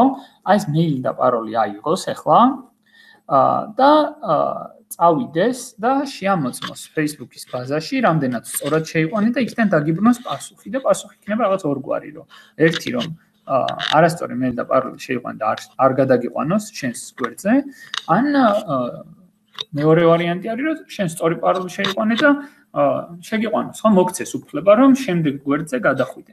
ხო, აი ამ ყველაფერს უკვე აკეთებს JavaScript-ი. აი ამ ინფორმაციის წაღებას შენი რაღაც ვიზუალური ნაწილიდან მიდის და ვიღაცას ეუბნება, რომ აჰა შენ მეილი, აჰა შენ პაროლი და შეამოწმე. ხო და აი აქ შემოდის უკვე აი ეს დანარჩენი, რომელსაც ვეძახით back-end-ის პროგრამირების ენებს და ზოგადად back-end development-ს. ანუ ვინ არის ხა ეს back-end? და რატო ქვია back-end ქვია, იმიტომ რომ ეს ყველაფერი ვიზუალურად არ ჩანს, ანუ უკანა მხარეს არის, ხო? აი თუ წარმოვიდგენთ ეს რაღაცას, წარმოვიდგენთ რესტორნის მაგალითი, ხო? აი თქვათ შედიხარ რესტორანში, იქ რაღაც ლამაზი მაგიდა, სკამებია, ხო, რაღაც ლამაზი გარემოა და შენ კლიენტი მიდიხარ და ჯდები მაგიდასთან და მოდის მიმტანი. და აი ამ მიმტანს აქვს კომუნიკაცია უკვე შენსა და აი უკანა მხარეს შორის, რომელსაც რაღაც სამზარეულო ქვია, ხო? ან რაღაც ადმინისტრაციული ნაწილი აი ამ რესტორნის. გააჩნია რა მოთხოვნას გააგზავნე. ის იწერს შენს რაღაც მოთხოვნებს ფურცელზე, ეს მოთხოვნები მიაქვს და ვიღაცას ეუბნება რომ გააკეთოს. ვიღაცას რაღაც მზარეულს, ხო? თქვა სამზარეულოში მიაქვს. ანუ აი JavaScript-ი შეგიძლია წარმოიდგინო, რომ არის ეგეთი ტიპი, რომელსაც შეგიძლია რომ ეურთიერთო, ანუ შეგიძლია უთხრა რაღაცა ის გააკეთე, ის გააკეთე და ეს დაგაკავშირებს შენ აი იმ უკანა ნაწილთან, რომელიც ვიზუალურად არ ჩანს. ესმით? ხო და აი ეს უკანა მხარე, რომელიც რეალურად საქმეს აკეთებს და იქ ძალიან დიდი რაოდენობით ინფორმაციას ამუშავებს, ხო? აი მოდი მაგალითად Facebook-ის ვარიანტი განვიხილოთ ჩვენს ყველასთვის ნაცნობია. მე რომ რაღაც ღილაკს დავაწექი და მოვითხოვე რომ აი სისტემაში შემეყვანე ჩემი პაროლი და მომხმარებელი ჩავწერე და მინდა რომ შევიდე სისტემაში. ანუ JavaScript-ი წაიკითხავს ამ პაროლს და მომხმარებელს და ვიღაცას უნდა უთხრას რომ აი ეს პაროლი შეამოწმოს. და ეს ინფორმაცია უნდა გადასცეს მას და აი ვისაც უნდა გადასცეს აი ეს ლოგიკა, ის მექანიზმი, ყველაფერი იწერება ხოლმე იმ back-end პროგრამირების ენებზე. რომელიც აი აქედან ნებისმიერი შეიძლება იყოს.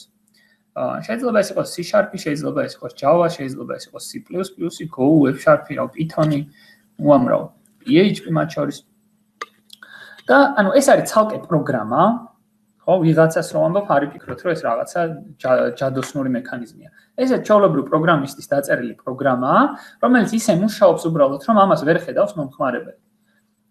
თქვენ ვერ ხედავთ ახლა რაღაც Facebook-ი როგორ აკეთებს ამ ყველაფერს, ხო? თქვენს თავარია რომ რაღაც ერთ ღილაკს დააწვეთ. და ანუ ეს პროგრამა ცალკე არის გამოყოფილი და მიდის უკვე და რას აკეთებს, ხო? მიდის ბაზაში ამოწმებს ინფორმაციას და ამ ბაზიდან მოაქვს დაამუშავებს ამ ინფორმაციას, რომ შეამოწმებს და იქიდან წამოიღებს უკვე ინფორმაციას ისევ სად მომხმარებლისკენ. და ანუ უნდა გამოჩნდეს ხო მომხმარებლისთვის ეს ინფორმაცია, ანუ შენ რომ შეხვედი სისტემაში, ამ დროს შენ ინფორმაცია წაიკითხავ ვიღაცამ, ეს შენი მიმოწერები, რაღაც დადებული პოსტები, ყველაფერი. და ის უნდა ჩაიტვირთოს ახლა შენთან ბრაუზერში, ხო, რომ გამოჩნდეს. და აი ეს ინფორმაცია მოაქვს აი back-ში არსებულ პროგრამას, ანუ უკანა მხარეს არსებულ პროგრამას და გადასცემს ამ ყველაფერს წინა მხარეს არსებულს, ანუ აი JavaScript-ზე დაწერილ ლოგიკას. და შემდეგ ის JavaScript-ი არის ზუსტად ის, ვინც ამ ინფორმაციას აიღებს და შენ დაგიხატავს რეალურად, ხო? და დაგიხატავს როგორ რომ გამოიტანს ამ ინფორმაციას ტექსტური ფორმით, ან იქ რაღაც სურათებს ჩატვირთავს და ასე შემდეგ.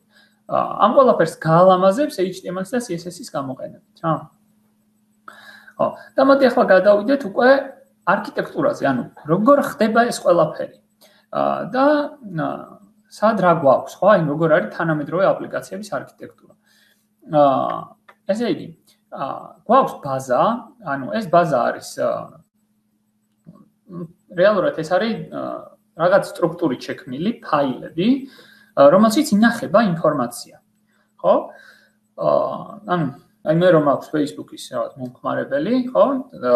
მე რაღაც სურათებს რომ ავტვირთავ, იქ რაღაც პოსტებს დავდებ. ეს ყველაფერი სადღაც უნდა დამახსოვრდეს, ხო? და ეს ინფორმაცია ინახება კომპიუტერებზე, რომელიც ეკუთვნის Facebook-ს, ამ კომპანიას. ნუ აქვს ძალიან ბევრი კომპიუტერი და ნუ ჩვეულებრივ კომპიუტერს არ ვეძახით ხოლმე, ამას ვეძახით უკვე სერვერს, რომელიც არის საკმაოდ მძლავრი, ბევრად უფრო მძლავრი კომპიუტერი ვიდრე ჩვენს სახლებშია და აქვს ძალიან დიდი რაოდენობით მეხსიერება, ანუ ძალიან დიდი მოცულობის მეხსიერება აქვს, სადაც შეუძლია ძალიან დიდი რაოდენობით ინფორმაციის შენახვა. და ამ სერვერზე არის დაყენებული ბაზა, ანუ რაღაც სტრუქტურის ისიც პროგრამა არის რეალურად, რომელიც ან ფაილებს ინახავს ჩვეულებრივ მყარ დისკზე. და საჭიროების შემთხვევაში ეს ინფორმაცია იკითხება იქიდან და უკვე Excel-ში გადაეცემა, რა, სადაც თქვენს კომპიუტერში შეიძლება ჩაგეტვირთოთ, ან მობილურ ტელეფონში ჩაგეტვირთოთ, ან სადღაც სხვაგან. და მოკლედ აი ეს ნაწილი ქვემოთ რაც არის, ეს არის ბაზა. და ამ ბაზიდან ინფორმაცია უნდა წავიკითხოთ ხოლმე ჩვენ, დავამუშავოთ, რაღაც გადავთარგმნოთ, გავალამაზოთ, რაღაც მოვაშოროთ, რაღაც დავამატოთ, შეიძლება გავამდიდროთ უფრო, ხო? და შემდეგ უნდა გავუგზავნოთ ეს ჩვენს მომხმარებელს. და აი აქ შუაში, აი ამ ბაზის თავზე არის პროგრამა, რომელსაც ვეძახით Bex, რაღაც ჩვენი მთლიანი აპლიკაციით, ბექს ეძახით. ანუ ეს არის პროგრამა, რომელიც აი ნებისმიერ პროგრამირების ენაზე შეიძლება დავწეროთ, არ აქვს მნიშვნელობა რომელს ავირჩევთ და აი ამ პროგრამის გამოყენებით ჩვენ უკვე ინფორმაციას ვაგზავნით. და აი ამ ტიპს, აი ამ შუაში მდგომ პროგრამას, რომელსაც API-ს ვეძახით ხოლმე ხშირ შემთხვევაში, ხო? ნუ ახლა ვინც ერკვევა პროგრამირებაში, შეიძლება რაღაც ტერმინებზე მომედაოს, რომ იცი რა, აი API კიდე ცოტა სხვა რაღაცაა, მაგრამ რომ არ გავართულოთ, მოდი ესე ვთქვათ, რომ გვაქვს API-საც ეძახიან, ხო, ერთ-ერთი ნაწილი არის ამ პროგრამის, რომელთანაც კომუნიკაცია შეიძლება გქონდეს უკვე სხვა პროგრამებს, რომლებიც ვიზუალზე არიან პასუხისმგებელი. და რა ხდება ამ მომენტში? აი ამ შუამავალ ტიპს, ხო? აი ამ პროგრამას უკავშირდება ჩვენი Android device-ი, ხო? Android მოწყობილობა, რაღაც smartphone, ან iOS. და წამოიღებს ამას ეტყვის, რომ ინფორმაცია მომეწიეს, დაუბრუნებს ამას ინფორმაციას და ის შესაბამისად გამოაჩენს რაღაც თავის ეკრანზე, ხო ამას? იქიდან რომ რაღაც ღილაკს დააწვევი, შენ ამ ღილაკის დაჭერის შემთხვევაში აღძრავ რაღაც ფუნქციონალს და ის ეტყვის ამ პროგრამას, ანუ ეს ფრონტი, შენი ფრონტი, რასაც საუბრობდით, ხო, წეგან. აი ეს ფრონტი ეტყვის ამ ბექს, რომ რაღაც მოთხოვნა გამოაგზავნა მომხმარებელმა.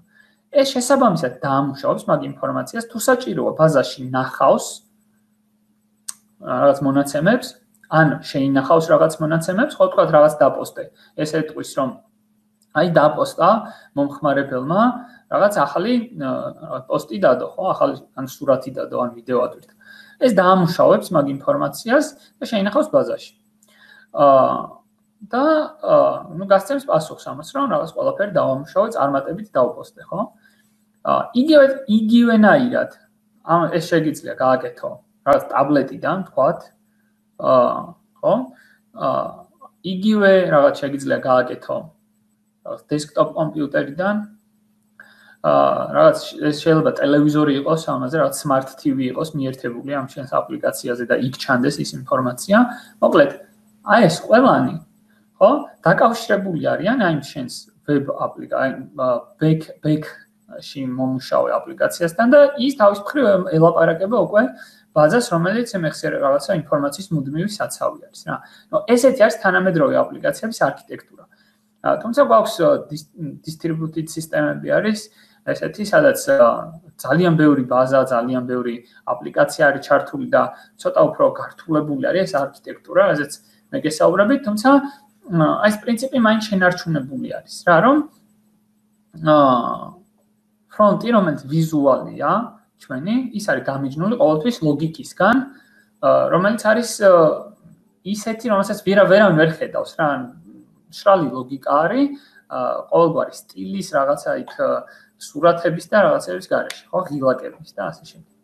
უბრალოდ ინფორმაციის გადასაცემად გამოიყენება. ახლა მოდი ვისაუბროთ ტექნოლოგიებზე, რა ტექნოლოგიები რისთვის არსებობს. ესე იგი, გვაქვს front-end მიმართულება პროგრამირებაში და გვაქვს back-end მიმართულება, ხო?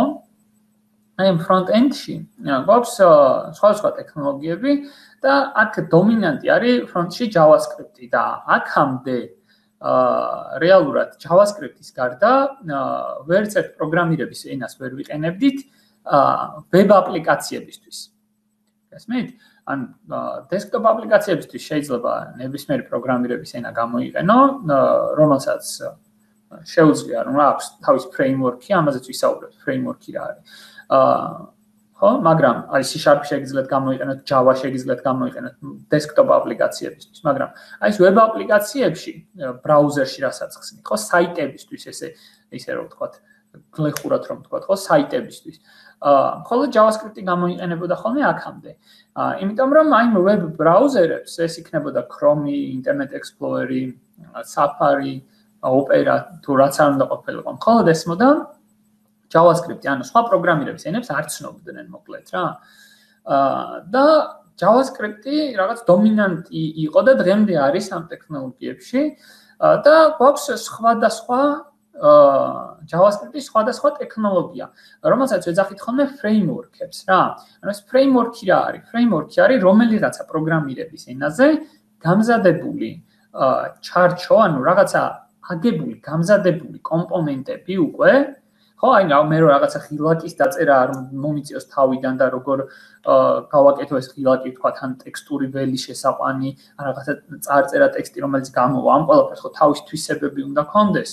რო თქვა ღილაკ შეგიძლია დააჭირო, ტექსტურ ველში შეგიძლია რაღაც ჩაწერო სიტყვაზე, ხო? აი ეს ყველაფერი ვიღაცას აქვს უკვე გამზადებული და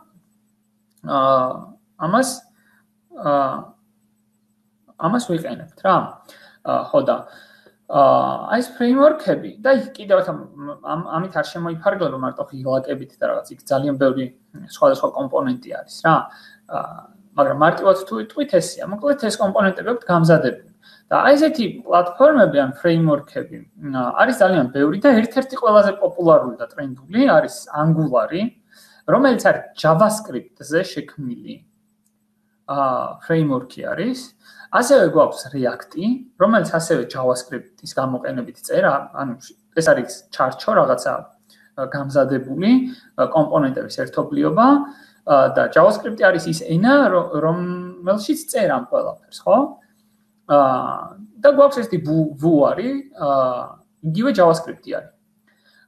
აი ეს სამი ტექნოლოგია ერთმანეთს ეჭიდავება ძალიან, ერთნაირად პოპულარულები არიან და ეს უბრალოდ არჩევანის საკითხია ხოლმე, რომელს ავირჩევთ და რომელიც დავიწყებთ. რაღაც პროექტს. ერთნაირად პოპულარულია, ერთნაირად მაღალანაზღაურებადია ესენი, იმიტომ რომ დღეს ტრენდშია და თავის პრინციპები აქვს, რაღაც მცირედი განსხვავებებია, მაგრამ თუ ფლობთ ერთს კარგად, მე არ არის ხოლმე რთული მეორეს სწავლა, იმიტომ რომ მაინც რაღაც პრინციპები საერთოა ძირითადად. და კიდევ ერთი front-end ტექნოლოგია, რომელიც ეხლა ხანს იბადება, ჯერ ბოლომდე არ არის დაბადებული, ეს არის Blazor-ი არსებობს ესეთი ახალი framework-ი არის, რომელიც საშუალებას გვაძლევს, რომ ჩვენ ვწეროთ C#-ზე. ეს web-ს ეხება რა, web development-ს ეხება. ეს Blazor ჯერ არ არის ბოლომდე გამოსული, ანუ preview ვერსია არსებობს ესეთი, ანუ preview ნიშნავს იმას, რომ საცდელი ვარიანტი გამოუშვა Microsoft-მა ამ ტექნოლოგიის და გითხრა პროგრამისტებს, რომ აი ნახეთ, აბა რამდენად მოგეწონებათ და თუ პოპულარობას მოიპოვებს და დაიმსახურებს, რომ საბოლოო რაღაც უკვე პროდუქციაში გაუშვან ეს ტექნოლოგია, მერე გამოუშვებენ უკვე და ეხლა ველოდებით, რომ მაისის ბოლოს უკვე უნდა გამოვიდეს ისეთი production ვერსიას ვეძახით ხოლმე ამას, უფრო სტაბილური და უფრო ისეთი რა, მრავალფეროვანი. და აი ეს ახალი ტექნოლოგია არის, ანუ იბადება ნელ-ნელა, ჯერ არ არის ბოლომდე დასრულებული, რომელიც საშუალებას გვაძლევს, რომ აი წეგან რო ვთქვი, რომ JavaScript-ი იყო მეთქი დომინანტი web development-ში, ხო? საშუალება გვექნება, რომ JavaScript-ის გარდა სხვა პროგრამირების ენებიც გამოვიყენოთ ხოლმე. და ეს არის ერთ-ერთი არის Blazor-ი, რომელიც C#-ზეა. ეხლა Swift-იზეც არის საშუალება, რომ უკვე Swift-ის გამოყენებით წეროთ, ესეც ერთ-ერთი პროგრამირების ენა არის და საშუალება გვაქვს, რომ web აპლიკაციები ამ ენაზეც დავწეროთ ხოლმე. ხოლო backend ტექნოლოგიებს რაც შეეხება, გვაქვს ASP.NET-ი, ეს არის C#-ზე შექმნილი framework და ამ C#-ის გამოყენებით ვწერთ, უბრალოდ ამას ვიყენებთ ამ frameworks, ASP.NET-ს, Java-ზე გვაქვს Spring არის ეგეთი. Python-ზე შეგვიძლია ვწეროთ, ანუ აი ეს back-ის ლოგიკა, ანუ აი ეს ნაწილი, რომელიც მიდის ბაზას ელაპარაკება და აგზავნის ინფორმაციას ფრონტის მხარეს, ხო? Django-ზე შეგვიძლია დავწეროთ, ეს Django არის Python-ის ტექნოლოგია არის, გვაქვს Ruby ენა არის პროგრამირების და Ruby on Rails არის ესეთი ტექნოლოგია, რომელიც web აპლიკაციებისთვის გამოიყენება. ეს კიდევ ერთ-ერთი და არის სხვა და სხვა ბევრი. თუმცა აი ASP არის ერთ-ერთი ძალიან პოპულარული, გვაქვს ასევე Django Python-ზე, რომელიც ასევე ერთ-ერთი ძალიან პოპულარულია.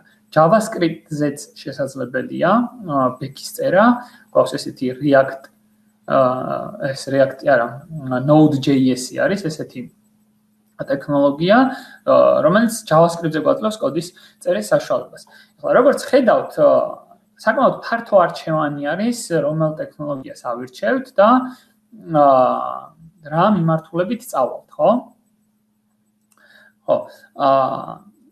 ახლა მოდი რაღაც კითხვებს უპასუხებ კიდე, რომ რაღაც მიმართულება გავიგოთ, რა გვაინტერესებს და შემდეგ დავიწყებ უფრო დეტალურად საუბარს იმაზე, რომელი ჯობი ავირჩიოთ, თქვათ, საიდან დავიწყოთ ზოგადად სწავლა, ან რა მიმართულებით განვითარდეთ, ხო? აბა შევხედოთ.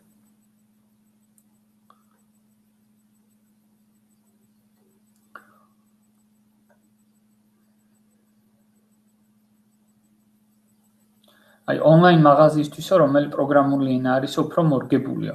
იცით არის აქ მნიშვნელობა არ აქვს რეალურად ონლაინ მაღაზიას რომელი პროგრამირების ენაზე დაწერა.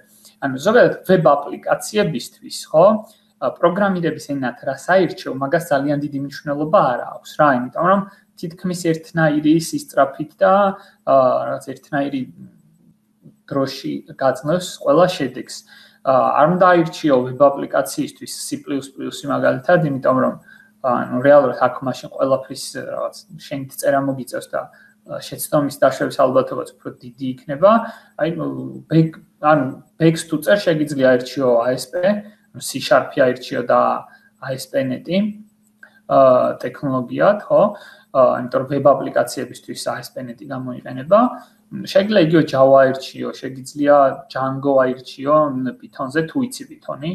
ან რავი, იგივე Ruby შეგიძლია Node.js-ი არის JavaScript-ის ტექნოლოგია back-ისთვის და შეგიძლია ეს აირჩიო. Front-ის დაწერა უფრო JavaScript-ში მოგიწევს ან Angular-ის ან React-ის გამოყენებით, რომელიც გინდა, იმიტომ რომ ეს ორი არის დღეს ყველაზე ისეთი ტრენდული და ჯობია ანუ იმ ტექნოლოგიაზე დაიწყო რაღაცის კეთება, თუ ეხლა იწყებ, რომელიც დღეს არის პოპულარული და დღეს ესენი არის Angular, React და Vue. გაჩნია თუ ნულიდან იწყებ, თუ რომელიმე იცი ხო, ის უნდა აირჩიო, რომელიც იცი, რა თქმა უნდა. თუ ნულიდან იწყებ, ერთ-ერთი მათგანი უნდა აირჩიო, დაიწყო მისი შესწავლა და შემდეგ ამაზე ააწყო. ანუ მოგიწევს back-ის დაწერა, მოგიწევს front-ის დაწერა. თუ ვთქვათ იცი JavaScript-ი, ან სწავლობ JavaScript და სხვა პროგრამირების ენა არ იცი, JavaScript-ი გაძლევს ესეთ ძალიან კარგ საშუალებას რა. შეგიძლია წერო front-იც ამ ენაზე და back-იც ისე რომ სხვა ენის გამოყენება არ დაგჭირდეს. ამიტომ front-ს დაწერდი სიტყვაზე Angular-ზე ან React-ზე და back-ს მისთვის დაწერდი, ანუ უკვე ბაზასთან კომუნიკაციას რომ რაღაც ინფორმაცია შეინახოს ბაზაში, წამოიღოს იქიდან, ხო? აი ამ back-ს დაწერდი იგივე JavaScript-ის გამოყენებით, ოღონდ ტექნოლოგია არის ესეთი Node.js. აი ამ Node.js-ს გამოიყენებდი და ძალიან სწრაფად მიიღებდი შედეგს. სხვა შემთხვევაში შეგიძლია ნებისმიერი სხვა ენა, იგივე C#. მე C#-ს გირჩევდი, იმიტომ რომ ამ ენაზე ვმუშაობ და ძალიან მომწონს. თუ შენთვის მნიშვნელობა არ აქვს, თქვათ რომელ ენას აირჩევ. საკმაოდ საინტერესო ენა არის და დღეს რეალურად გააქვს უკვე საშუალება C#-ზეც, რომ აი front JavaScript-ზე კი არ დაწერო, უკვე დაწერო C#-ის გამოყენებით Blazor-ზე. იმიტომ რომ ნელ-ნელა შემოდის უკვე და დამკვიდრდება სავარაუდოდ უახლოს მომავალში ბაზარზე.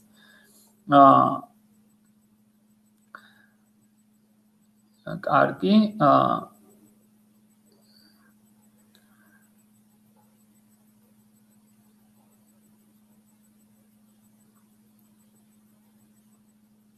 საქართველოში ყველაზე მაღალანაზღაურებადი მიმართულება რომელი არის? back-end-ი თუ front-end-იო? Mobile თუ web პროგრამირებაო. იცით როგორ არის? ზოგადად front-ი ცალკე იმდენად ანუ არის მაღალანაზღაურებადი არის, მაგრამ სამუშაოს პოვნა ბევრად უფრო გიადვილდება, როდესაც ხარ full stack developer-ი. ან full stack developer-ს ეძახიან developers, რომელმაც იცის როგორც front-ი, ანუ ის web-ის ტექნოლოგიები, ასევე back-ი. ანუ დღეს კომერციულ ბაზარზე, აი საქართველოს ბაზარი რო ავიღოთ და მსოფლიოშიც ესია რა. ანუ პროგრამისტები ვართ უფრო რაღაც ბიზნეს ბიზნეს პროცესების თარგმნელები, ანუ აი უფრო ბიზნეს ანალიტიკოსები უფრო ვართ ვიდრე რეალური პროგრამისტები, იმიტომ რომ რას ვაკეთებ? რაღაც ბიზნესი გვაძლევს შეკვეთას, რომ აი მაგალითად მე მჭირდება ონლაინ მარკეტინგი, ხო სიტყვაზე. მე უნდა შევისწავლო იმ ბიზნესის პროცესი, ანუ როგორ აკეთებს, რას აკეთებს, რანაირად აკეთებს, მოთხოვნები რა არის, ხო? და ის გადავთარგმნო მე რომელიღაც ტექნოლოგიის გამოყენებით კომპიუტერისთვის გასაგებად აღწერო, ხო? ანუ ამ ტექნოლოგიებში ჩამოვწერ იმ პროცესს, ამ ინფორმაციის მიმოცვლის გზებს, იქ რაღაცა თქვათ ფასების სისტემა არის, გადახდების სისტემა, სიტყვაზე თანამშრომლებთან კომუნიკაციის, კლიენტებთან კომუნიკაციის, ამ ყველაფერს გააჩნია რა ჭირდება, ხო? ნუ ახუწერ ამ ტექნოლოგიების გამოყენებით და ვაძლევ უკვე პროდუქტს, ხო?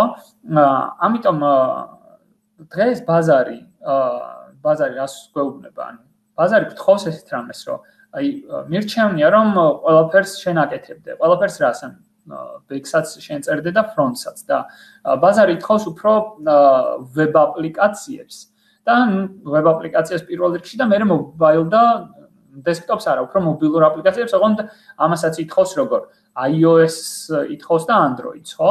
ანუ ეს ორი სხვადასხვა ტექნოლოგია და თავთავის დეველოპერები ყავს ხოლმე.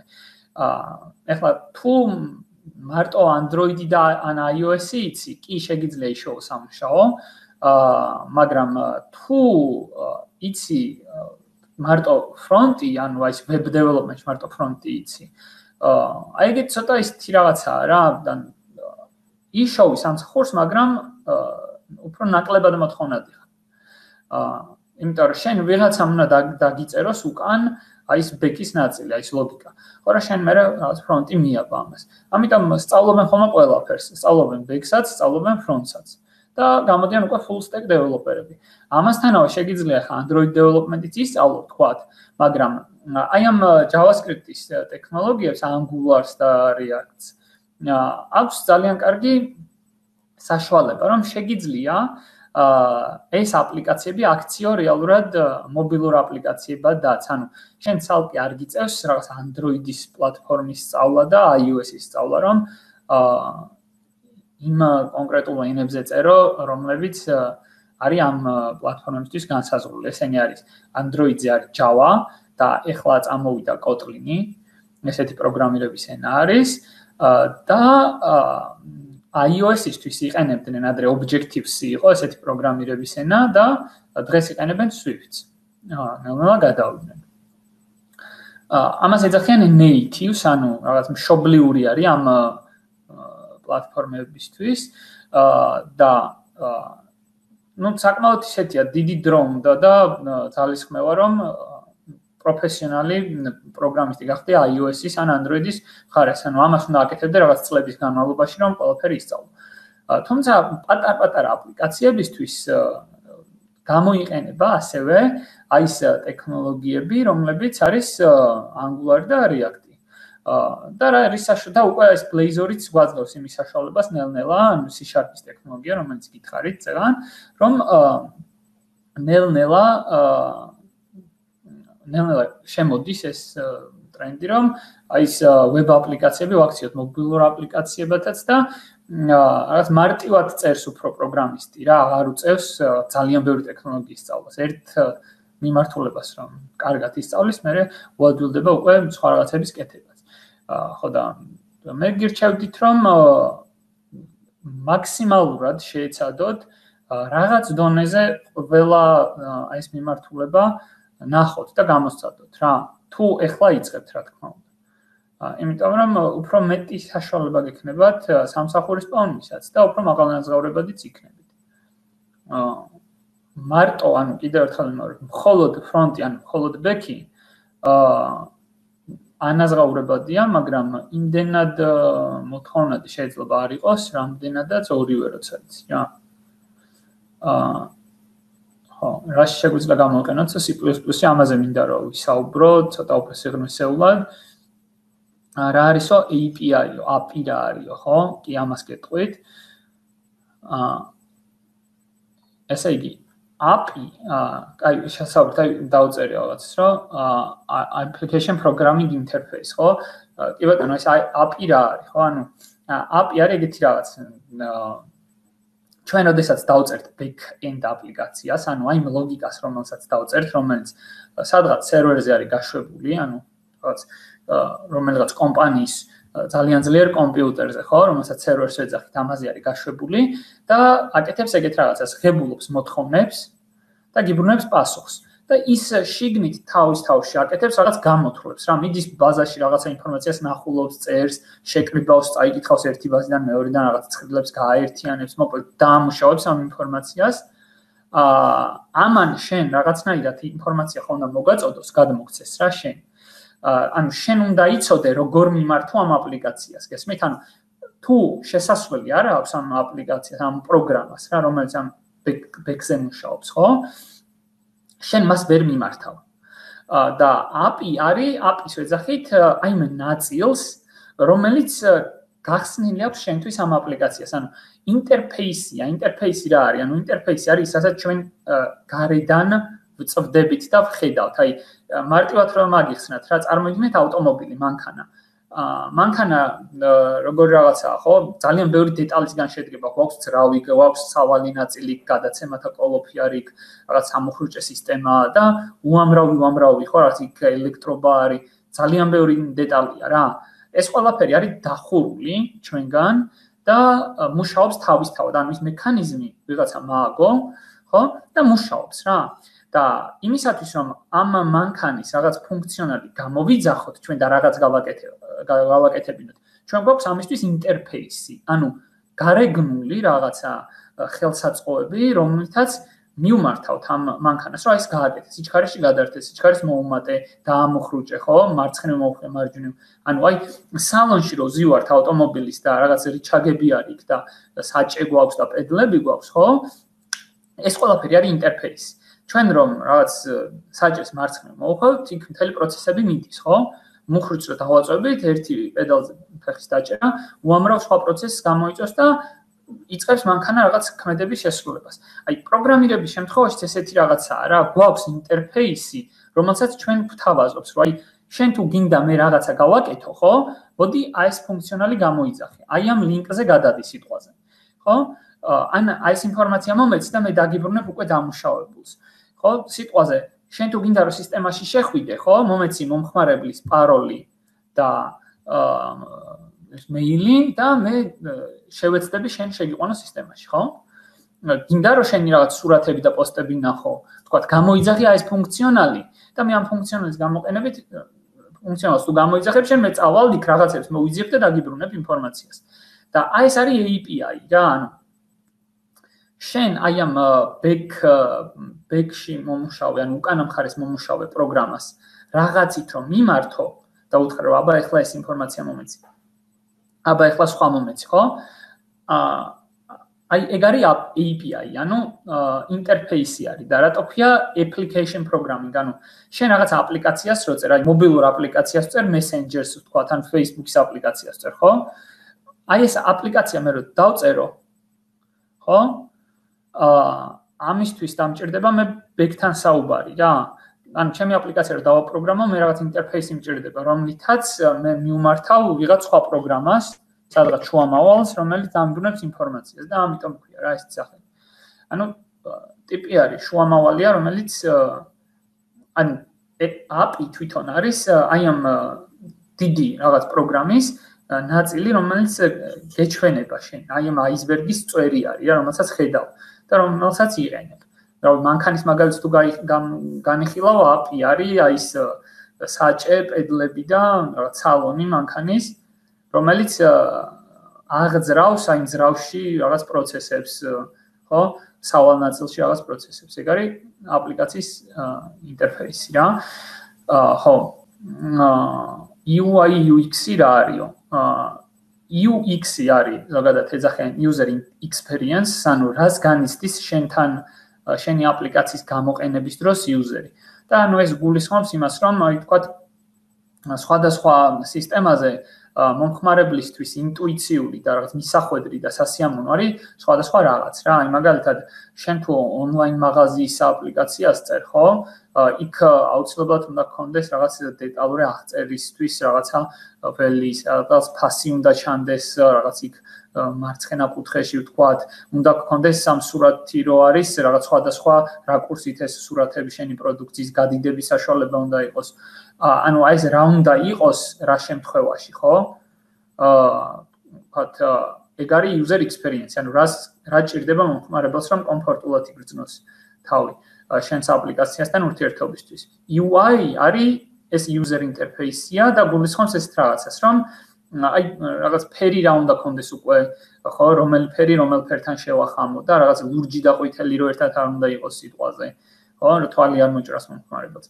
ეგ არის უკვე UI. აი ეს UX, UI არის ხოლმე ზოგადად რაღაც ისეთია დარგივით არის და რომელიც სწავლობს ამას მომხმარებელს რა მოწონს და როგორი უნდა იყოს ვიზუალი. UX არის experience, ანუ სად რა უნდა იყოს და როგორ და რა კომპონენტები მჭირდება მე კონკრეტული დავალებისთვის, ხო? და UI არის უფრო აი ამ ყველაფერს როგორ ვიზუალს მივცემ რა. ხო? და ეს ერთად არის რა. კარგი. ეს ფრონტის ნაწილში შედის და დიზაინის, ანუ რაღაც front end development-ი და დიზაინი იკვეთება ერთმანეთში, აი UX UI-ში.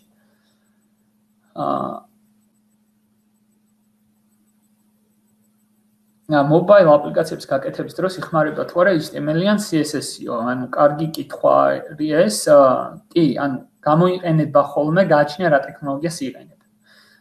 თუ შენ როგორც გითხარით Angular-ს ან React-ს იყენებ, ან არის კიდევ სხვა ტექნოლოგიები, რომლებიც შეგიძლია რომ mobile-ში გამოიყენო, ანუ JavaScript-ზე წერ და იქ იყენებ HTML CSS-ს და მე ამას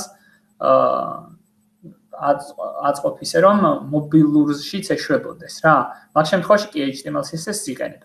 თუ შენ წერ native-ზე, ანუ იყენებ იმ პროგრამირების ენებს, რომლებიც აი ამ პლატფორმისთვის არის განსაზღვრული, მაგალითად თუ Swift-ზე წერ iOS-ზე, ხო? ან Android-ზე წერ Java-ს გამოყენებით ან Kotlin-ის გამოყენებით, მაშინ იქ HTML-ს და CSS-ს არ იყენებ, იმიტომ რომ მათ თავისი სტილისთვის თავისი აქვს რა სტრუქტურა.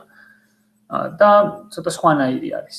ამ შემთხვევაში არ იყენებ. იგივე desktop აპლიკაციებისთვის მაგას არ იყენებ. სხვა ტექნოლოგია არის, აი მაგალითად ერთ-ერთი ისეთი პოპულარული ტექნოლოგია არის desktop აპლიკაციებისთვის WPF ქვია. ესეთი, რომელიც არის C#-ზე გვაქვს Microsoft-ის შექმნილი პროდუქტია და რაღაც დიდი desktop აპლიკაციები შეგიძლიათ ამაში წერო. არის კიდე სხვა UWP არის ესეთი კიდე, რომელიც desktop აპლიკაციებისთვის გამოიყენება. აქაც ის HTML, CSS-ი არ გჭირდება. ხო? თუმცა მაინც უფრო ეს არის, რა ქვია, დღეს ტრენდი მიდის იქითკენ, რომ აი ეს ვებისთვის ასაც წერთ, ჩვენ შეგვეძლოს გავუშვათ desktop-ზეც და mobile-ზეც. ამიტომ მაინც მნიშვნელოვანია რა ამ ტექნოლოგიების ცოდნა. შესაძლებელია desktop-ზე და mobile-ზე ამის გვერდისავლით წეროთ, თუმცა ამის გამოყენებითაც შესაძლებელია. ყოველთვის აუცილებელი არ არის. კარგი.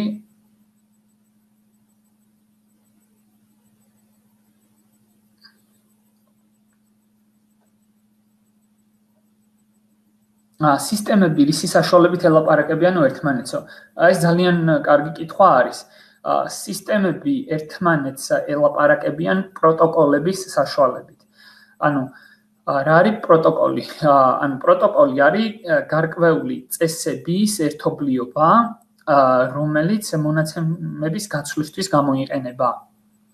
და ბევრი პროტოკოლი არსებობს სხვადასხვა სიტუაციისთვის, სხვადასხვა პროტოკოლია, მაგრამ ერთ-ერთი ყველაზე პოპულარული არის HTTP პროტოკოლი. და HTTPS ის ნიშნავს secure, ან დაცული არის, როდესაც მონაცემები იშიფრება და ისე გადაეცემთ. არსებობს TCP/IP პროტოკოლი არის ესეთი, გვაქვს FTP პროტოკოლი არის, file transfer პროტოკოლი ქვია.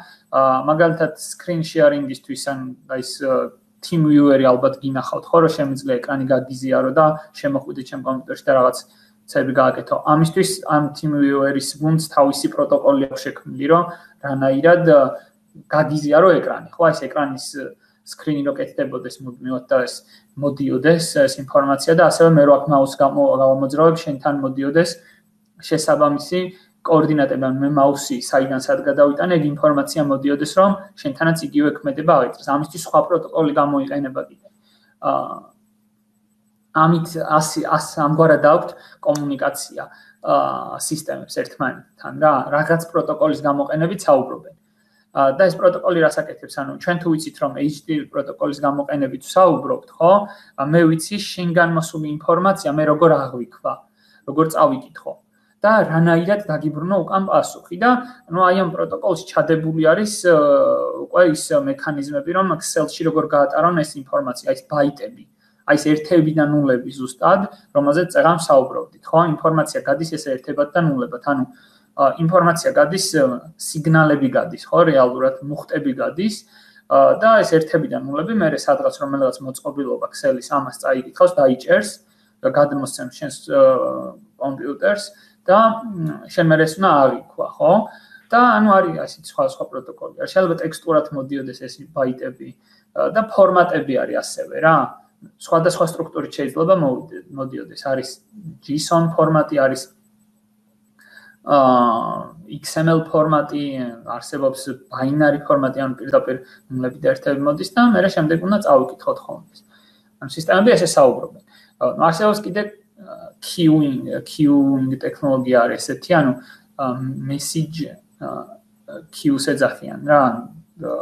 ანუ მე რაღაცა ინფორმაცია, რაღაცას რომ გავაკეთებ, შეიძლება შეტყობინება გავაგზავნო, რაღაცა რიგში ჩადგება ეს შეტყობინება და ვიღაცა მე ამ შეტყობინებას უსმენს. და მიუვა მას რა. ის შესაბამის მოქმედებას გააკეთებს. გააჩნია რა სისტემებზე გვაქვს საუბარი. ჩაულებრივ ხა ვებ აპლიკაციაც რაღაც სისტემა არის, ხო? მე რო რაღაცა მოთხოვნას ვაგზავნი, ვიღაცა ამ მოთხოვნას ამუშავებს და ამ შემთხვევაში HTTP პროტოკოლი არის ერთ-ერთი ყველაზე ესეთი პოპულარული დღეს. არსებობს AMQP პროტოკოლი არსებობს, ეს messaging-ისთვის არის გამოყენებადი და ბევრი პროტოკოლი არსებობს.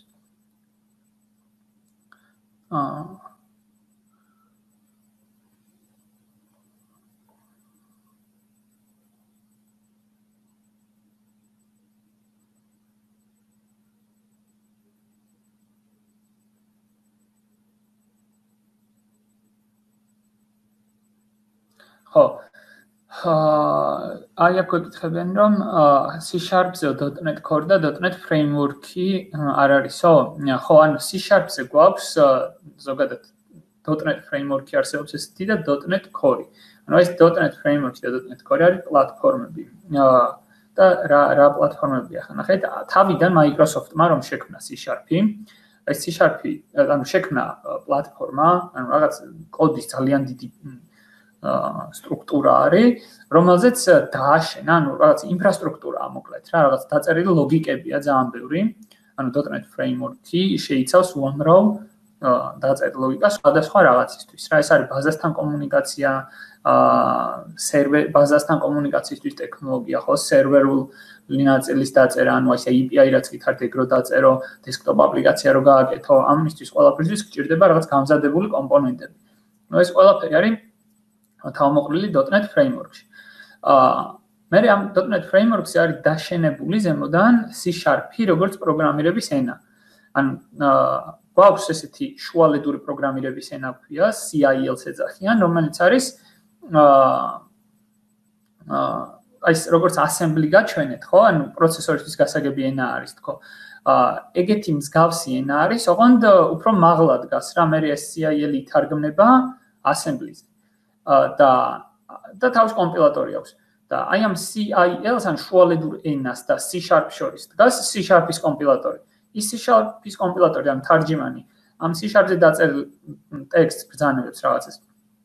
თარგმნის აი ამ შუალედურ ენაზე და მე პროგრამის მსვლელობის დროს ის კოდი ითარგმნება მანქანისთვის გასაგებ ენაზე უკვე.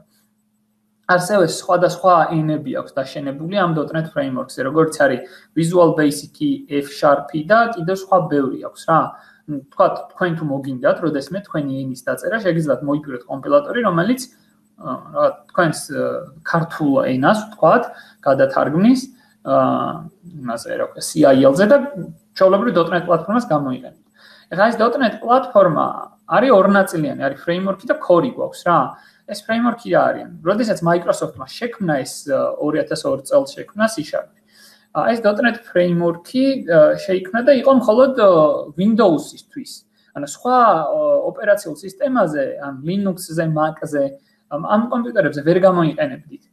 და საკმაოდ დიდი ხანი იყო ასე.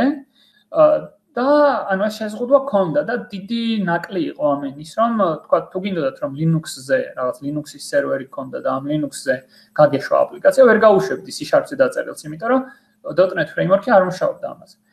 და შემდეგ ადგა Microsoft-ი და გააკეთა ახალი პლატფორმა, რომელიც არის .NET Core. და ეს .NET Core არის უნივერსალური ტიპი, არის რა ნებისმიერ სისტემაზე ეშვება.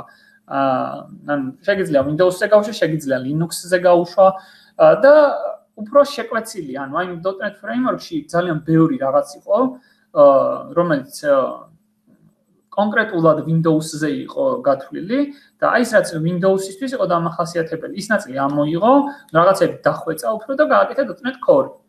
და თუ რაღაც ჩვენ desktop development-ი გვინდა, რაღაც desktop აპლიკაციას წერ Windows-ისთვის, იმას დავწერ .NET framework-ზე, მაგრამ თუ მინდა რომ აი სერვისი ზუსტად ჩვენაზე ვცხოვრობთ, აი ეს API დავწერო, ხო? ანუ პროგრამა, რომელიც სერვერზე იქნება გაშვებული, ანუ რაღაც კომპიუტერზე, სადღაც რომელიღაც დიდი კომპანიის და ამას ჩვენი პატარ-პატარა აპლიკაციები, web აპლიკაციები და mobile აპლიკაციები დაუკავშირდებიან, აი ეს შემიძლია დავწერო მე .NET Core-ზე. ბევრად უფრო სწრაფიც არის და თან საშუალება მაქვს რომ სხვადასხვა სტილის კომპიუტერზე ოპერაციულ სისტემაზე გავუშვა რა. ანუ იქნება ეს Windows-ის ოპერაციული სისტემა თუ Linux. ხო, და C# ორივეზეა, კი ბატონო. ხო, ეს .NET Core-ი რაც არის და აი .NET Core-ზე გვაქვს ASP.NET Core არის ეგეთი. ეს უკვე არის ტექნოლოგია კონკრეტული, რომელიც უშუალოდ მიმართული არის აი ამ აპლიკაციის ინტერფეისისთვის რა, რომ მე რომ web-ში, ანუ Excel-ში გამოვგზავნო ინფორმაცია რა, იქ HTTP პროტოკოლის გამოყენებით რომ გამოვგზავნო, ხო და შენ მე მოусმინო ამ ინფორმაციას, მოთხოვნა გამომიგზავნო აი ამ HTTP პროტოკოლის გამოყენებით, მე ეს მოთხოვნა მივიღო და დაგიბრუნო პასუხი. აი ამისთვის გამოიყენება უკვე ASP.NET Core არის. ეს არის კონკრეტული ტექნოლოგია, რომელსაც frameworks ეძახით ხოლმე რა. ანუ გამზადებული არის და მორგებული არის უკვე აი იმ კონკრეტულ დავალებას. იმიტომ რომ .NET Core ძალიან დიდი არის უფრო და გამოიყენება რისთვის, რომ ნებისმიერი რაღაც შეგიძლია დაწერო. შეგიძლია ამაზე დაწერო ისეთი პროგრამა, რომელიც უბრალოდ რაღაც დავალებას ასრულებს თავისთვის. გესმით, ანუ ის API არა აქვს საერთოდ. სერვისს ეძახით ხოლმე ესეთ რა, ესეთ აპლიკაციებს, რომ ანუ სერვისად არის გაშვებული, ანუ უბრალოდ რაღაცას აკეთებს, თავის საქმე აქვს, რაღაცას ამონიტორინგებს თქვა შეიძლება, ხო? უყურადღებას აქცევს, რაღაცას წმინდავს, იქ მეხსიერებაში ჩარჩენილ რაღაც ინფორმაციას, ხო? უამრავი დავალება შეიძლება ქონდეს ამას. რაღაც უსაფრთხოებაზე არის პასუხისმგებელი, რა ვთქვათ, აპირდება, ვინმე გატეხვას ხო არ ცდილობს ჩვენი სერვერის. გააჩნია რა, რას დავწერ. და აი შეგიძლია უბრალოდ დაწერო C#-ზე, საერთოდ არ არის ASP-ს გამოყენება საჭირო და ის იმუშავებს. მაგრამ შენ თუ გინდა რომ web interface გააკეთო, ან API გააკეთო, მაგ შემთხვევაში ASP-ს ვიყენებთ ხოლმე რა. ან ტექნოლოგიას, რომელიც მაგაზე არის მორგებული. ხო, კი.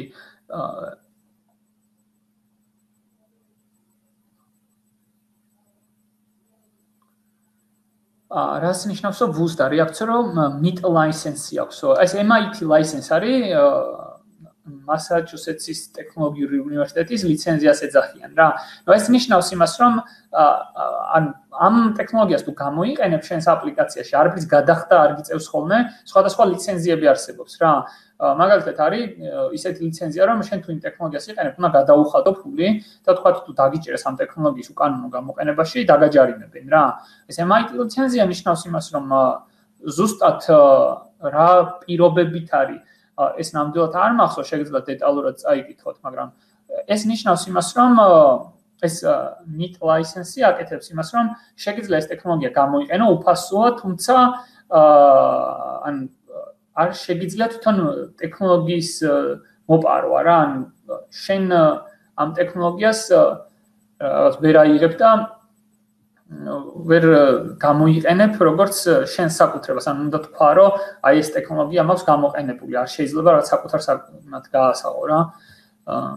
საკუთრებად თუ არ ვწდები, ამას ნიშნავს MIT ლიცენზია. არსებობს სხვადასხვა GitHub-ის ლიცენზია არსებობს და ბევრი სხვა. და სხვადასხვა კანონმდებლობით რეგულირდება რა ეს ლიცენზიები. ხო? ამას ნიშნავს MIT ლიცენზი, რასაც აქვს, თავისუფლად შეგიძლიათ ხოლმე აიღოთ და გამოიყენოთ ნებისმიერ პროექტში.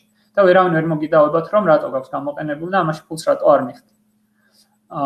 კი ბატონო, ხელოვნური ინტელექტზე მინდა გითხოთ, როცა ხელოვნური ნეირონები არის დასწერი, აქ სხვა სპეციალიზაციის პროგრამისტი საჭირო თუ ასე ვთქვათ, კოდი და მთავარი ბიზნეს ანალიტიკოსმა ჩამოყალიბოს ხელოვნური ინტელექტის ფორმატი ამოცანები ხელოვნური ინტელექტის ყველა კომპონენტი პროგრამისტი დაწერს. ხელოვნური ინტელექტი არის ცალკე მიმართულებაა საერთოდ პროგრამირებაში და რა თქმა უნდა ამ მიმართულებით უნდა გქონდეს რაღაც განათლება, ცოტა სხვა პრინციპებით მუშაობს და გააჩნია ახლა რა დონეზე იყენებ, თუ უკვე გამზადებულ ბიბლიოთეკებს იყენებ, შეგიძლია რომ ჩვეულებრივ პროგრამისტსაც რაღაც ცოტა მუშაობის შემდეგ ინტეგრაცია მოახდინო უკვე ამ გამზადებული ბიბლიოთეკების, ან ბიბლიოთეკა არის უკვე დაწერილი კოდი, რომელიც რაღაც დავალებას ასრულებს რა. და გამზადებული ფუნქციონალია, რომელიც უბრალოდ უნდა გამოიყენო ადეკვატურად რა. ანუ ამ შემთხვევაში შეგიძლია გააჩნია რას გულისხმობ, ნულიდან თუ აპირებ რაღაცის დაწყებას, ამ მიმართულებით უნდა გქონდეს განათლება პლუს. რომელი ენა გამოიყენება ახლა? ხელოვნურ ინტელექტში ყველაზე აქტიურად გამოიყენება Python. იქიდან გამომდინარე, რომ მარტივი სინტაქსი აქვს, ანუ ძალიან ადამიანურს გავს ეს ენა, აი პირდაპირ კოდს რომ მკითხულობ, ამ ენას დაწერილ ბრძანებებს, ანუ ტექსტს, კოდს რომ მკითხულობ, პირდაპირ იკითხება თითქოს ინგლისურ კითხულობ რა. ერთი უპირატესობა აქვს ეგ რომ ძალიან მოკლედ და ლამაზად წერ და მეორე აქვს ის რომ ძალიან ბევრი უკვე გამზადებული პროდუქტი არსებობს, ანუ ის ბიბლიოთეკები რაღაც კონკრეტული დავალებების გადასაჭრელად უკვე გამზადებულია და ან ძალიან ბევრი ადამიანი იყენებს და მუშაობს რა ამ ტექნოლოგიაზე და შესაბამისად ქმნიან ამ ბიბლიოთეკებს. ამას community-ს ვეძახით ხოლმე, ანუ ეს არის რაღაც კავშირი ხალხის, საზოგადოება, ვინც ამ ტექნოლოგიის განვითარებაში რაღაც წვლილი შეაქვს.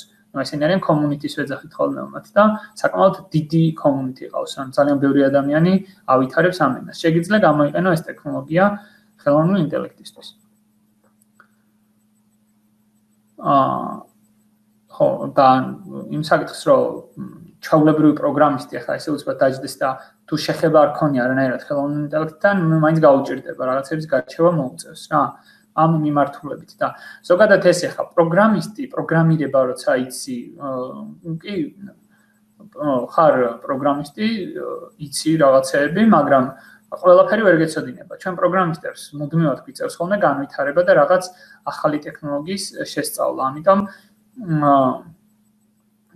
ანუ ესე არ არის და ვისწავლე და დამთავრდა რა. მუდმივად რაღაც ახალი ტექნოლოგია გამოდის, სფერო ძალიან დიდია, ძალიან ბევრი მიმართულება აქვს და ამიტომ კონკრეტული დავალების წინაშე რომ აღმოჩნდები ხოლმე გიწევს რაღაცა ინფორმაციის დამუშავება.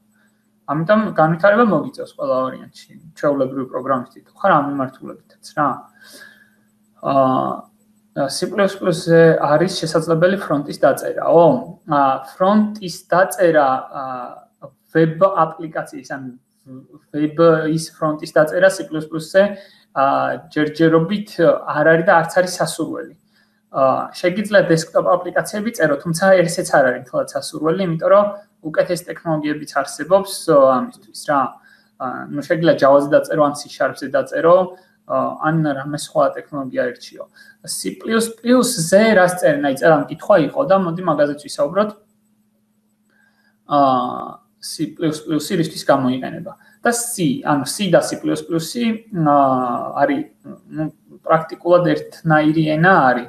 ერთი და იგივე კომპილატორი ყავს, ანუ ის თარჯიმანი, რომელიც თარგმნის C++-ის კოდს, შეუძლია C-ის კოდიც გადათარგმნოს. თავიდან ჯერ შეიქმნა 70-იან წლებში შეიქმნა 60-70-იან წლებში შეიქმნა C და შემდეგ რომ განვითარდა რაღაცები დაუმატეს და გახდა C++. და შემდეგ ეს C++ ძალიან გაიბერა და საკმაოდ ბევრი რაღაც დაემატა რა. ზოგადად ამ ენაზე რას წერენ? ამ ენაზე წერენ უფრო ეს და C-ზე წერენ მაგალითად დრაივერებს, ანუ სისტემურ რაღაცებს წერენ რა. დრაივერებს, ოპერაციულ სისტემებს, შესაძლებელია რომელიმე სხვა ენა დაწერონ პროგრამირების. აი მაგალითად PHP არის C-ზე დაწერილი. JavaScript-იც C-ზეა დაწერილი. Python-ის რაღაც ერთ-ერთი ვერსია C-ზე კომპილირდება. ხო, ანუ ძალიან ძლავრი ენა არის და უფრო იყენებენ ხოლმე დაბალი დონის პროგრამირებისთვის. დაბალი დონის პროგრამირება არის უფრო ახლოს, როდესაც ვართ პროცესორთან და მოწყობილობასთან რა. ასევე C++ იყენებენ ეს embedded development-ი ქვია.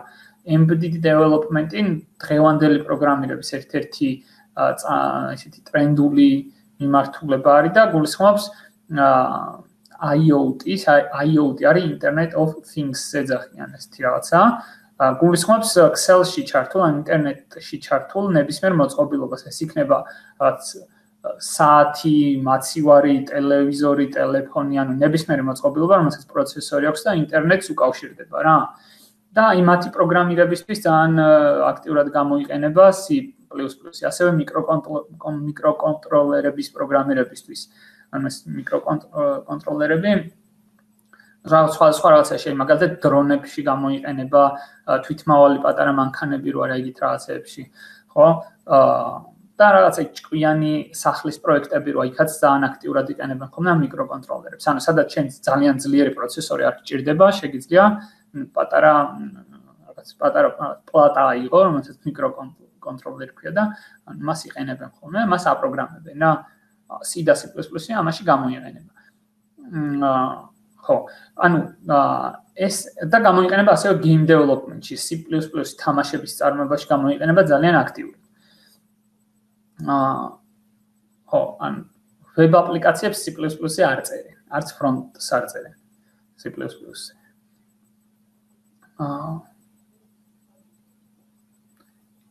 ars აქვს გამოყენება front-ში ან back-შიო. ars არის სტატისტიკური პროგრამაა, უფრო მონაცემთა ანალიზში და ხელოვნურ ინტელექტში უფრო იყენებენ, ვიდრე back-end development-ში.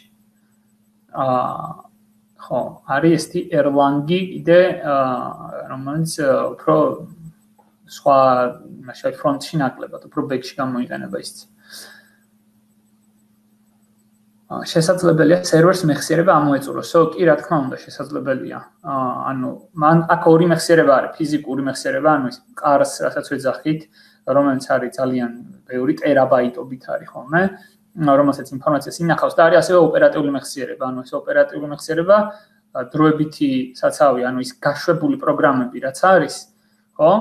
ისინი არის ოპერატიულ მეხსიერებაში იმყოფებიან და სრულდება, ჩვენი პროცესორი ასრულებს. შესაძლებელია ორივე ამოეწუროს, ბუნებრივია, უსაზღვრო არ არის არაფერი და გაძლიერება შეიძლება დაჭირდეს.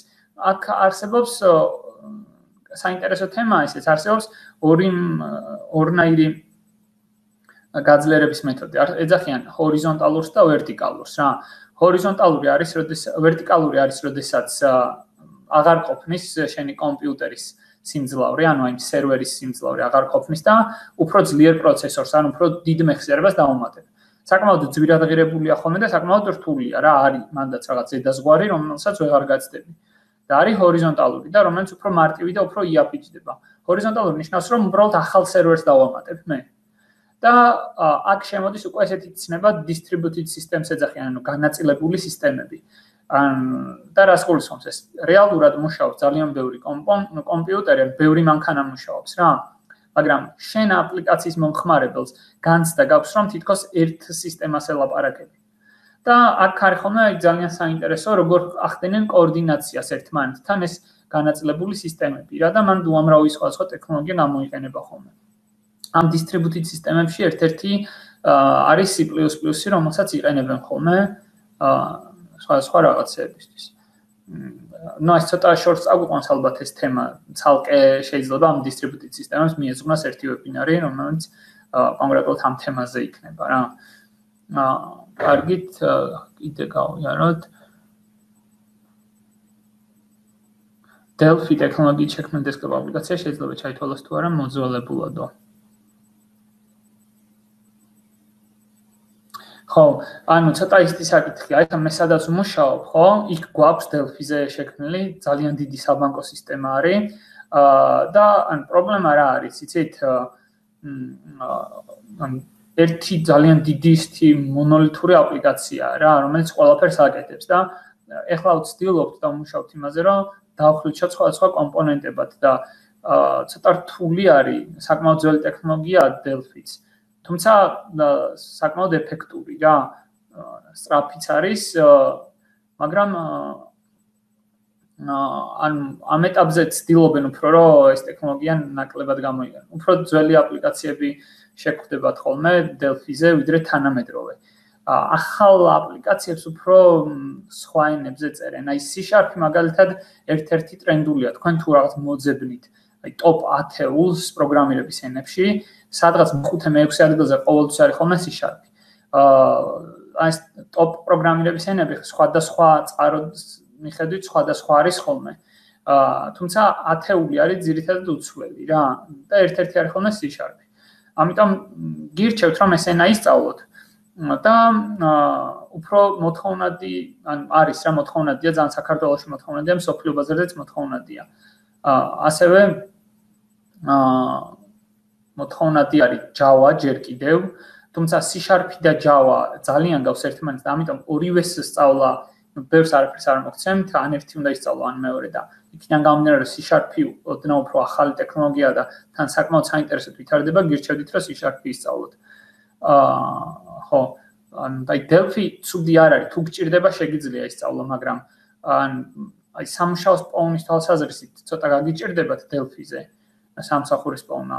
და ასევე თუ აპლიკაცია აქვს ვინმეს ამაზე შექმნილი, საკმაოდ გაუჭირდება პროფესიონალის პოვნა, იმიტომ რომ აი დღეს იმდენად პოპულარული აღარ არის რა.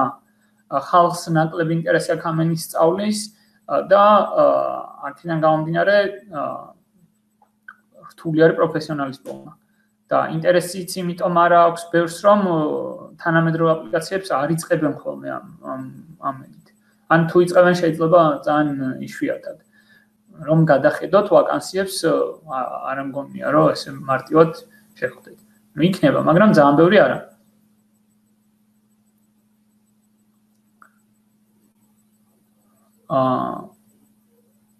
ხელოვნური ინტელექტი რა არისო? ხო, ამაზე ცოტა ბევრი მოგვიწევს ვისაუბროთ. Android აპლიკაციების შესაქმნელად, რომელი IDE არის ყველაზე მოხერხებული, გავრცელებული და პროფესიონალურიო. ხო, ანუ Android აპლიკაციას გააჩნია რა ტექნოლოგიაზე წერ. Java-ზე თუ წერ, ეს არის და Kotlin-ზეც არის Android Studio, ყველაზე გავრცელებული IDE. სხვათა შორის Android-ზეც და iOS-ზეც შეგვიძლია ვწეროთ C# გამოყენებით. არსებობს ეგეთი პლატფორმა, აი როგორც .NET პლატფორმა, არსებობს ეგეთი პლატფორმა Xamarin. Xamarin არის, ხო გვაქვს .NET framework წერანავთ, არსებობს Xamarin, ესეთი პლატფორმა, რომელიც შეიქმნა mobile development-ისთვის და საშუალებას გვაძლევს რომ C#-ის გამოყენებით დავწეროთ Android აპლიკაციებიც და iOS აპლიკაციებიც. და მაგ შემთხვევაში Visual Studio უნდა გამოვიყენოთ. გააჩნია რაზე ვწერთ?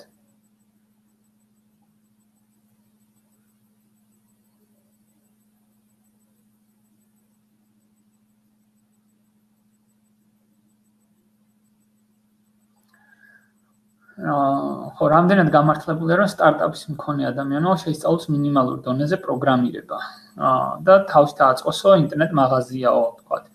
და ხარჯობილ პროგრამისტს მივანდოთო. იცით რა არის გააჩნია რა თქვენი ინტერესი თუ არის ის რომ პროგრამირება იცოდეთ და ეს მიმართულება გაინტერესებთ.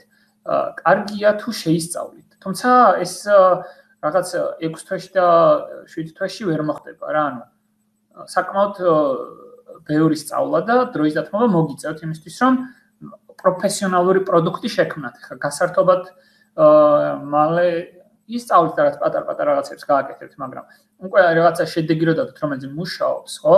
და რომელიც თანამედროვე მოთხოვნებს აკმაყოფილებს. მაგ შემთხვევაში საკმაოდ ისეთი დიდი დრო ჭირდება, თუმცა ღირს ინვესტიციად, იმიტომ რომ მხოლოდ ონლაინ მარკეტით არ დაკმაყოფილდებით შემდეგ. თუ თქვენი ინტერესი არის უფრო რაღაც ბიზნეს ინტერესია და ეს პროდუქტი გჭირდებათ, მაგრამ პროგრამირება დიდად არ გაინტერესებთ, მაშინ ჯობია რომ პროფესიონალს მიანდოთ მაშინ. აი, რა ვიცი, ესეთ გააჩნიათ თქვენი ინტერესის სფერო სად გადის რა. მაგას სხვანაირად ვერ მოგცემთ რჩევას. თქვენიდან გამომდინარე არის. ზოგადად რაღაც კონკრეტული აპლიკაციის დაწერა თუ მინდათ ამისთვის სწავლოთ პროგრამირებას.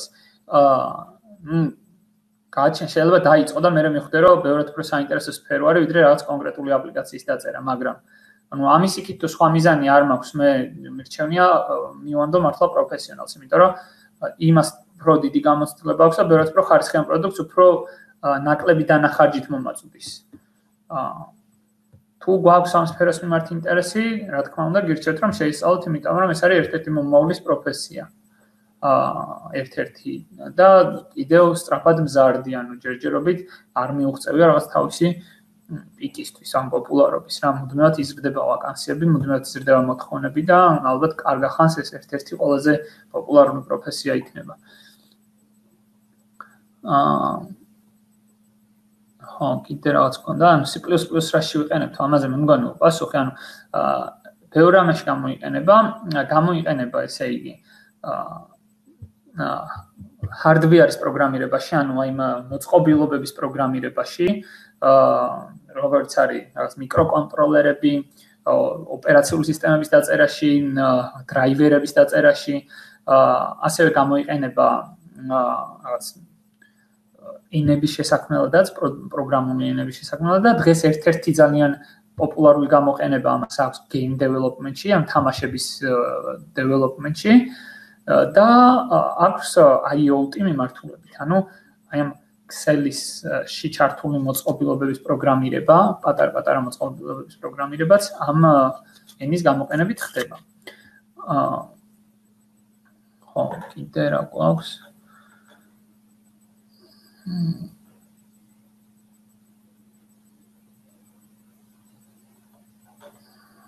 ხო.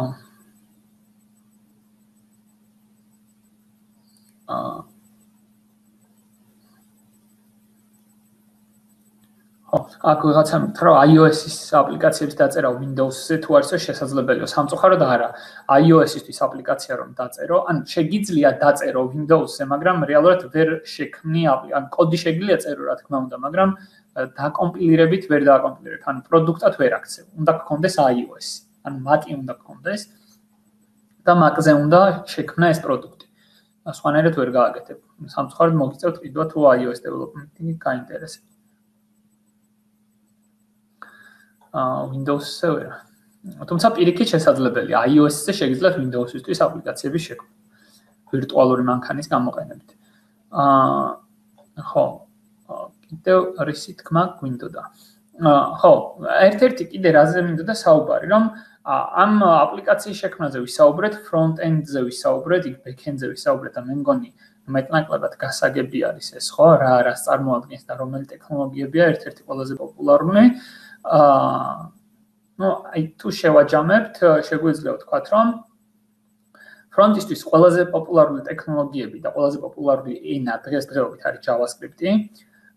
ტექნოლოგიები ეს არის Angular, React და არის კიდევ ძალიან ბევრი JavaScript-ის ტექნოლოგია არსებობს, რომელიც თავაზობთ უკვე გამზადებულ რაღაც კომპონენტებს, თავის პრინციპებს, როგორ უნდა წეროთ კოდი, ანუ ეს რაღაც არქიტექტურას რანაირად გაანალაგოთ ინფორმაცია, როგორ დაამუშავოთ ეს ინფორმაცია, თავის პრინციპებს თავაზობთ.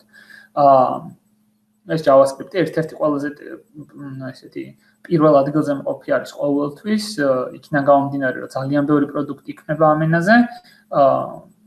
და შემდეგ მოდის უკვე Python-ი პოპულარობით, იმიტომ რომ ბევრ რამეში გამოიყენება, ყველაზე დიდი გამოყენება აქვს machine learning-ში, ანუ აი ხელოვნურ ინტელექტში, მონაცემთა დამუშავებაში, ნეირონულ ქსელებში და ასე შემდეგ. იქიდან გამომდინარე, რომ არის მარტივი სასწავლი და არსებობს ძალიან ბევრი ბიბლიოთეკა, რომელიც შეგიძლიათ გამოიყენოთ, საკმაოდ პოპულარულია. არის Java. Java ძალიან დიდი პოპულარობა მოიპოვა, როდესაც შეიქმნა ეს ენა და დღემდე იმყოფება, სადღაც მესამე-მეოთხე ადგილზე არის ხოლმე. C# Java-სთან მეგობრობს და ამ ენასთან ერთად იკავებს ერთ-ერთ ტოპ ადგილს პროგრამირების ენებში. და არის C და C++, ისინიც ყოველთვის ათეულში გვხვდებიან ხოლმე. და შემდეგ არის უკვე Swift-ი არის ესეც ერთ-ერთი პროგრამირების ენარი, რომელიც გამოიყენება iOS development-ისთვის, ასევე შეგიძლიათ back-ის წერა და შეგიძლიათ სხვათა შორის სისტემური რაღაცების წერაც, აი როგორც C-ზე და C++-ზე. და საკმაოდ სწრაფი არის და კარგი ენა არის აქებენ. გვაქვს Go, ესეთი Google-ის მიერ შექმნილი ენა არის Golang-ი, რომელიც ასევე back-end-ისთვის გამოიყენება. საკმაოდ სწრაფი არის ის და პოპულარულია, ასევე შეგვიძლია მასზეც სისტემური პროგრამირება. Kotlin-ი გვაქვს, რომელიც Android development-ისთვის გამოიყენება.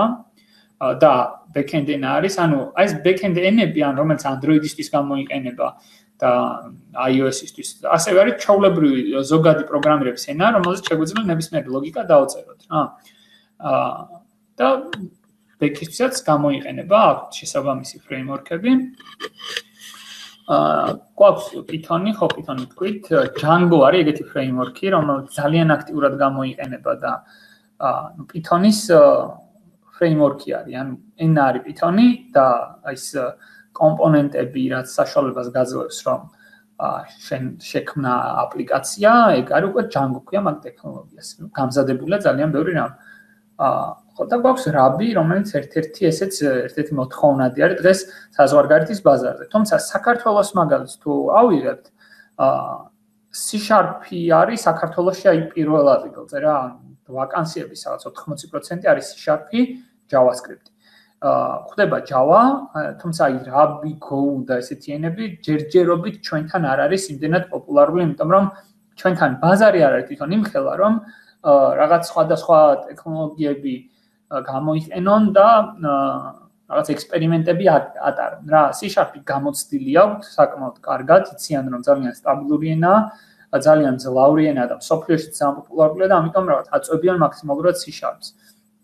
და ასევე JavaScript-ს, რა თქმა უნდა. იმიტომ რომ front-ისთვის შეუცვლელია ჯერჯერობით მაინც. არის ალტერნატივები, მაგრამ საკმაოდ დიდი ნაწილი კარგახანს მაინც JavaScript-ზე იმუშავებს. ხო, ალბათ საბოლოოდ ნელა გავდივართ მე მგონი ბოლოსკენ და რჩევის სახით შემიძლია მოგცეთ აი ზოგადად როგორ დავიწყოთ პროგრამირება და რა საფეხურები უნდა გავიაროთ აი ბავშვის მოყვანა გვინდაო IT აკადემიაშიო და რომელნებს ასწავლითო და რა საფეხურები უნდა გაიაროს. ჩვენ ვასწავლით C#-ს ვასწავლით, JavaScript-ს ვასწავლით, ანუ იმ ტექნოლოგიებს, რომლებიც დღეს ტრენდში არის და მოთხოვნადია როგორც საქართველოს ბაზარზე, ასევე მსოფლიო ბაზარზე, ჩვენთან ყველაფერი ისწავლება.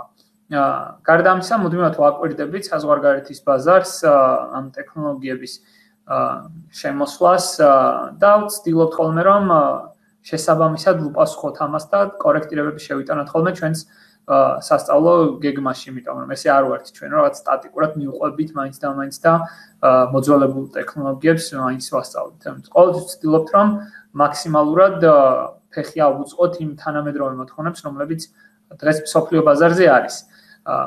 მხოლოდ საქართველოს ბაზრით არ ვკმაყოფილდებით, იმიტომ რომ დღეს აქვთ პროგრამისტებს იმის საშუალება, რომ გავიდნენ და საზღვარგარეთ იმუშაონ, თუნდაც აქედან ჩვენ ქვეყნიდან remote იმუშაონ ხოლმე დისტანციურად.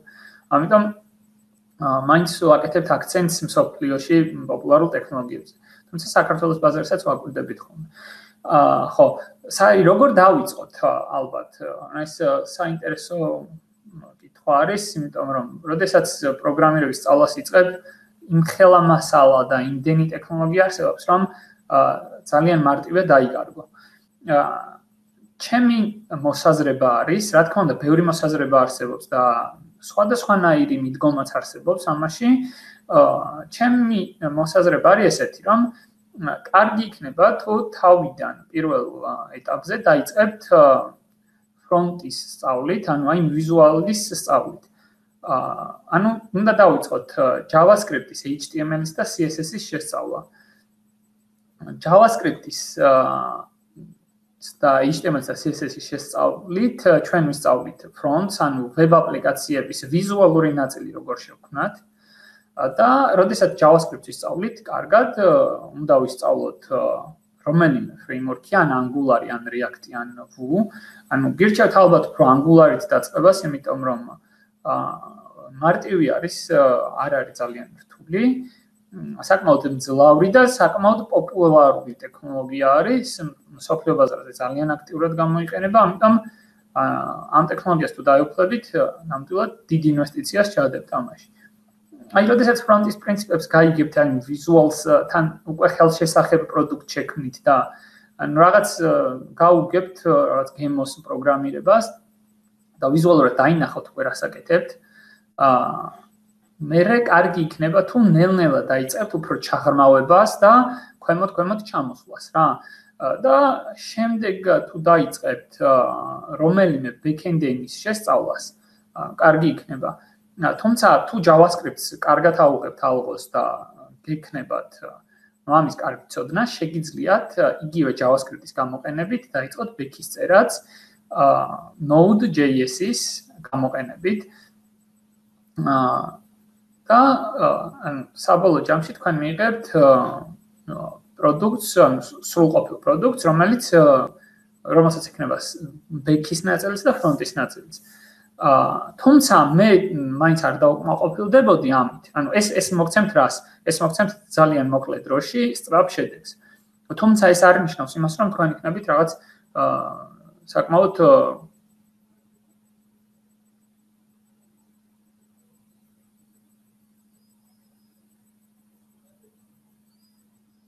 თქვენ არ იქნებით საკმაოდ ისეთი გამოცდილი პროგრამისტები. ამიტომ მე მაინც შევეცდებოდი, რომ მე სწავლა სხვა ტექნოლოგიებიც, ვისწავლითი C#-ს, მერე ვისწავლითი mobile developments და ბოლოსკენ ნელ-ნელა გადავიდოდი უფრო სისტემური პროგრამირებისთვის შევისწავლითი C-ს და C++, იმიტომ რომ ამენების ცოდნა საკმაოდ ისეთია, რა დიდი ინვესტიცია იქნება თქვენთვის.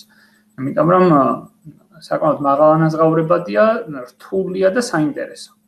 და ყველამ არ იცის, ამიტომ საინტერესო იქნებოდა ძალიან ჩემთვის. ნუ ეს რჩევა ზოგადად. თუმცა არჩევანი თქვენზე, შეგიძლიათ პირიქით დაიწყოთ C++-ით და ნელ-ნელა გახვიდეთ ბოლოსკენ. ხო, კარგი იქნება თუ კითხვას შეავსებთ და რას ისურვებდით შემდეგ ვებინარზე, ამასაც თუ გვეტყვით, მადლობლები ვიქნებით. დაგემშვიდობებით, მადლობას გიხდით, რომ 2 საათის განმავლობაში გამიძელით, მეტნაკლებად შევეცადე, რომ ყველაფერს შევხებოდი და ინფორმაცია მომეწოდებინა თქვენთვის. დიდი მადლობა.